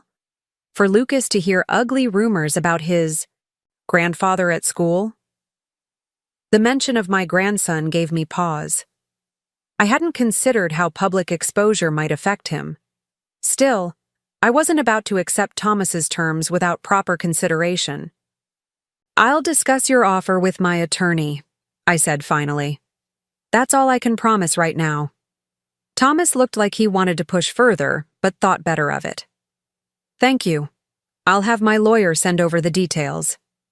He turned to go, then hesitated. "For what it's worth, Ellie, I am sorry. Not just for how I've handled the divorce, but for taking you for granted all these years." As I watched him drive away, I wondered how much of his apology was genuine remorse and how much was strategic damage control. The Thomas I thought I knew for 50 years and the manipulative man revealed by his journal and emails seemed like two entirely different people. Perhaps they both existed within him, the dedicated scholar and the self-serving opportunist. I called Steinman immediately to relay Thomas's offer. He listened carefully, then advised caution. "The financial terms sound reasonable on the surface," he acknowledged. "But I'd want to see the specific language of the non-disclosure agreement. These can be written with such broad restrictions that you'd essentially be unable to discuss your own life experiences with anyone." "I'm concerned about how a public dispute might affect my grandson," I admitted. "A legitimate concern, Steinman." "Agreed. But there are ways to protect family members while still ensuring you're not silenced inappropriately. Let me review the formal offer when it comes in, and we'll discuss options." Later that afternoon, I met Eleanor for our now regular coffee at her shop. When I told her about Thomas's offer and the non-disclosure requirement, she frowned. "He's still trying to control the narrative," she observed, "to ensure his reputation remains intact while you shoulder the emotional burden of secrecy." "But he's offering a fair financial settlement," I pointed out.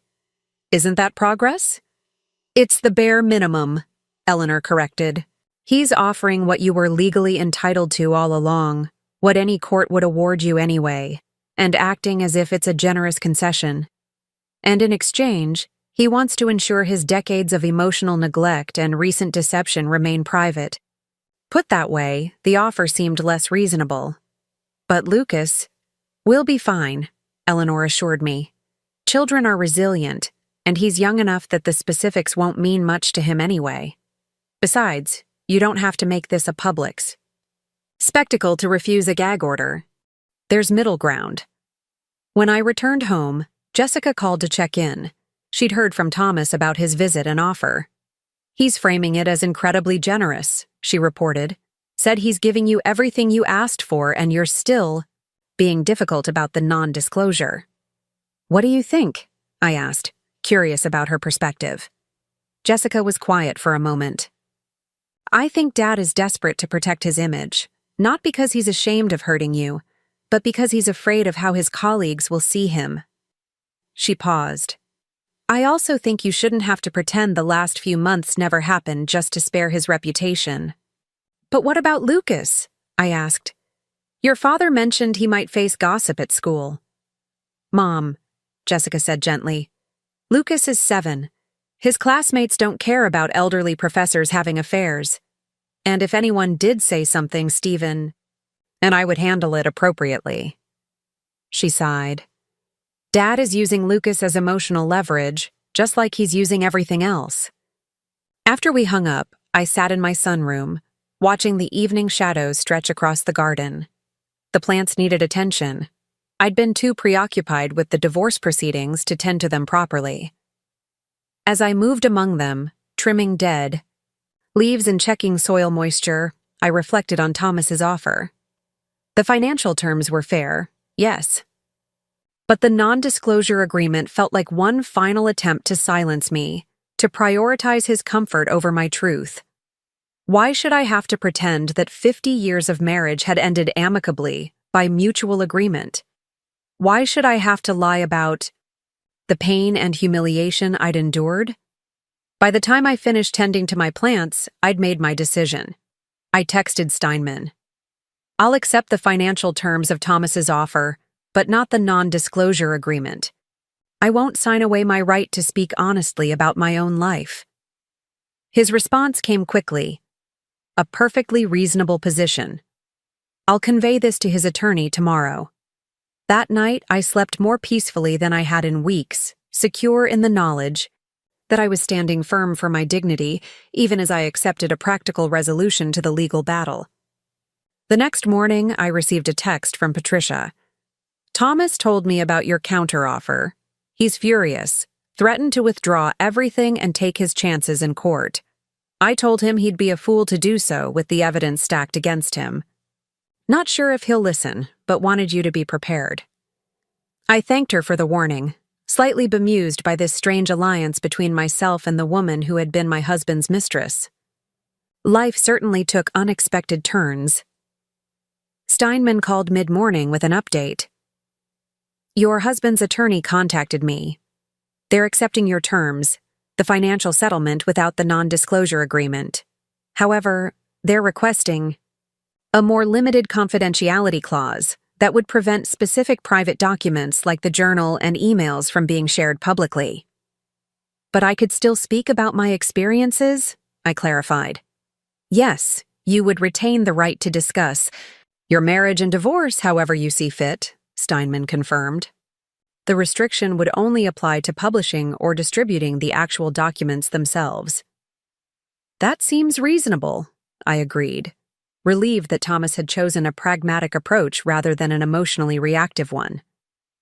I'll finalize the paperwork immediately, Steinman said. With luck, everything could be resolved within the next 2 weeks. As I hung up, a curious lightness came over me. After weeks of turmoil, betrayal, and legal maneuvering, the end was finally in sight. Soon, I would no longer be Ellie Parker, Thomas's wife, but Eleanor Parker, a woman in her own right, with the financial security to build whatever life she chose. I texted Eleanor the news. Settlement accepted. No non-disclosure agreement, just a limited confidentiality clause about the actual documents. Freedom and financial security secured. Her response made me smile. Champagne celebration at E. The shop tonight. And time to seriously discuss that partnership offer. The partnership offer. In the chaos of the divorce proceedings, I hadn't given Eleanor's proposal the consideration it deserved. But now, with the settlement nearly finalized, I could begin to imagine a future where I wasn't defined by my relationship to Thomas. A future that included purpose, community, and possibly even a new business venture. For the first time since finding those keys in Thomas's briefcase, I felt a genuine surge of excitement about what lay ahead. The end of my marriage, painful as it was, had forced me to rediscover parts of myself that had been dormant for decades. My intelligence, my resilience, my capacity for growth and change, even at 72. Thomas had unwittingly given me a final gift, the opportunity to become the woman I might have been if I hadn't surrendered my identity to supporting his dreams. The irony wasn't lost on me, but neither was the profound sense of possibility that came with it. That evening, as Eleanor and I toasted with champagne in the back room of her bookshop, she asked the question that had been hovering between us for weeks. "So, what do you think about becoming my business partner? Ready to start a new chapter?" I raised my glass, meeting her expectant gaze with a smile. "I think it's exactly the chapter I've been waiting 50 years to write. 6 months can change everything." The divorce was finalized in early spring, bringing with it not just legal closure but a profound sense of liberation. The settlement proved even more favorable than I'd anticipated. Half of all our assets, including Thomas's pension, a substantial lump sum, and continued health coverage through his university benefits. Coffee and books transformed under our joint ownership. Eleanor's experience and my fresh perspective created something neither of us could have built alone. We expanded the cafe area, introduced evening literary events, and started a popular book delivery service for homebound seniors. The community embraced our vision, and business flourished beyond our expectations. I moved into a charming 2-bedroom condominium within walking distance of the shop, half the size of the house I'd shared with Thomas, but entirely mine, decorated, according to my tastes, filled with art and colors he would have deemed too eclectic for his academic image. My sunroom plants thrived in the bright southern exposure of my new balcony, joined by exotic varieties I'd always wanted to try growing but had been too timid to suggest. Jessica and Lucas visited regularly, my grandson delighted in helping, at the bookstore on weekend mornings, proudly wearing the small apron we'd had custom-made with Junior Bookseller embroidered across the front. Jessica seemed relieved to see me thriving, confessing once that she'd worried I might collapse. "Without Thomas as my center of gravity, I underestimated you, Mom," she admitted one afternoon as we watched Lucas arranging a children's book display. We all did. Thomas, for his part, maintained a dignified distance. We encountered each other occasionally at community events, or when he came to pick up Lucas for his designated grandparent time. Those interactions were civil but brief, marked by a careful politeness that acknowledged our shared history without dwelling on its painful conclusion. Patricia moved to Arizona, returning to the desert landscape she'd always loved. According to Jessica, who maintained occasional contact with her, she'd joined a writer's group and was working on a memoir. Thomas had apparently attempted reconciliation several times, but she remained firm in her decision to move forward independently. The irony wasn't lost on me. Both women Thomas had considered essential to his happiness had ultimately chosen to define themselves outside of his influence. Eleanor and I developed a routine of closing the shop early on Wednesdays to attend art history lectures at the community college. I discovered a passion for Renaissance painting that surprised me with its intensity. My observations during class, discussions earned respect from both professors and younger students, validating an intellectual confidence I'd never been allowed to develop in Thomas's shadow. One Wednesday evening after class, Eleanor nudged me as we walked toward our cars. "That gentleman from the ancient architecture course has been watching you for weeks. I think he's working up the courage to introduce himself." I laughed, dismissing her observation. "Don't be ridiculous. I'm 72. "Exactly," Eleanor countered with a mischievous smile. "You're 72, not dead. And you're radiant these days, Ellie." I rolled my eyes at her matchmaking, but secretly felt a flutter of something I hadn't experienced in decades. Possibility. Not necessarily for romance, but for connection beyond what I'd allowed myself to imagine after 50 years of marriage. The memoir writing workshop I joined brought unexpected healing. Putting my experiences on paper, the sacrifices, the betrayals, but also the strength I'd discovered, transformed painful memories into a narrative of resilience. My writing mentor suggested I consider publishing, but I was content simply to have reclaimed my story for myself. On the anniversary of finding Thomas's keys, I hosted a dinner party at my condominium. Jessica and Stephen, Eleanor, 2 new friends from my writing group, and the art history professor who had indeed, finally, introduced himself. We toasted not to my divorce or Thomas's absence, but to new beginnings that had seemed impossible a year earlier. Later, as guests departed and Jessica helped me with the dishes, she asked softly, "Are you happy, Mom? Truly happy?" I considered the question seriously. "I'm fulfilled," I answered finally. "I'm engaged with life in ways I'd forgotten were possible. I'm valued for my mind, my opinions, my contributions." I smiled at my daughter. "And yes, I'm genuinely happy, not in spite of losing the life I had, but because that loss forced me to create something better." That night, standing on my balcony among my thriving plants, I watched the city lights sparkle against the darkness. At 72, I had discovered an essential truth that had eluded me for decades. A life of supporting someone else's dreams can never be as fulfilling as pursuing your own, no matter how late that pursuit begins. The secret apartment that had shattered my world became, in retrospect, the doorway to my freedom. Sometimes the most devastating betrayals lead to the most profound transformations. If we have the courage to walk through the fire and emerge, reborn on the other side. Up next, you've got 2 more standout stories right on your screen. If this one hit the mark, you won't want to pass these up. Just click and check them out.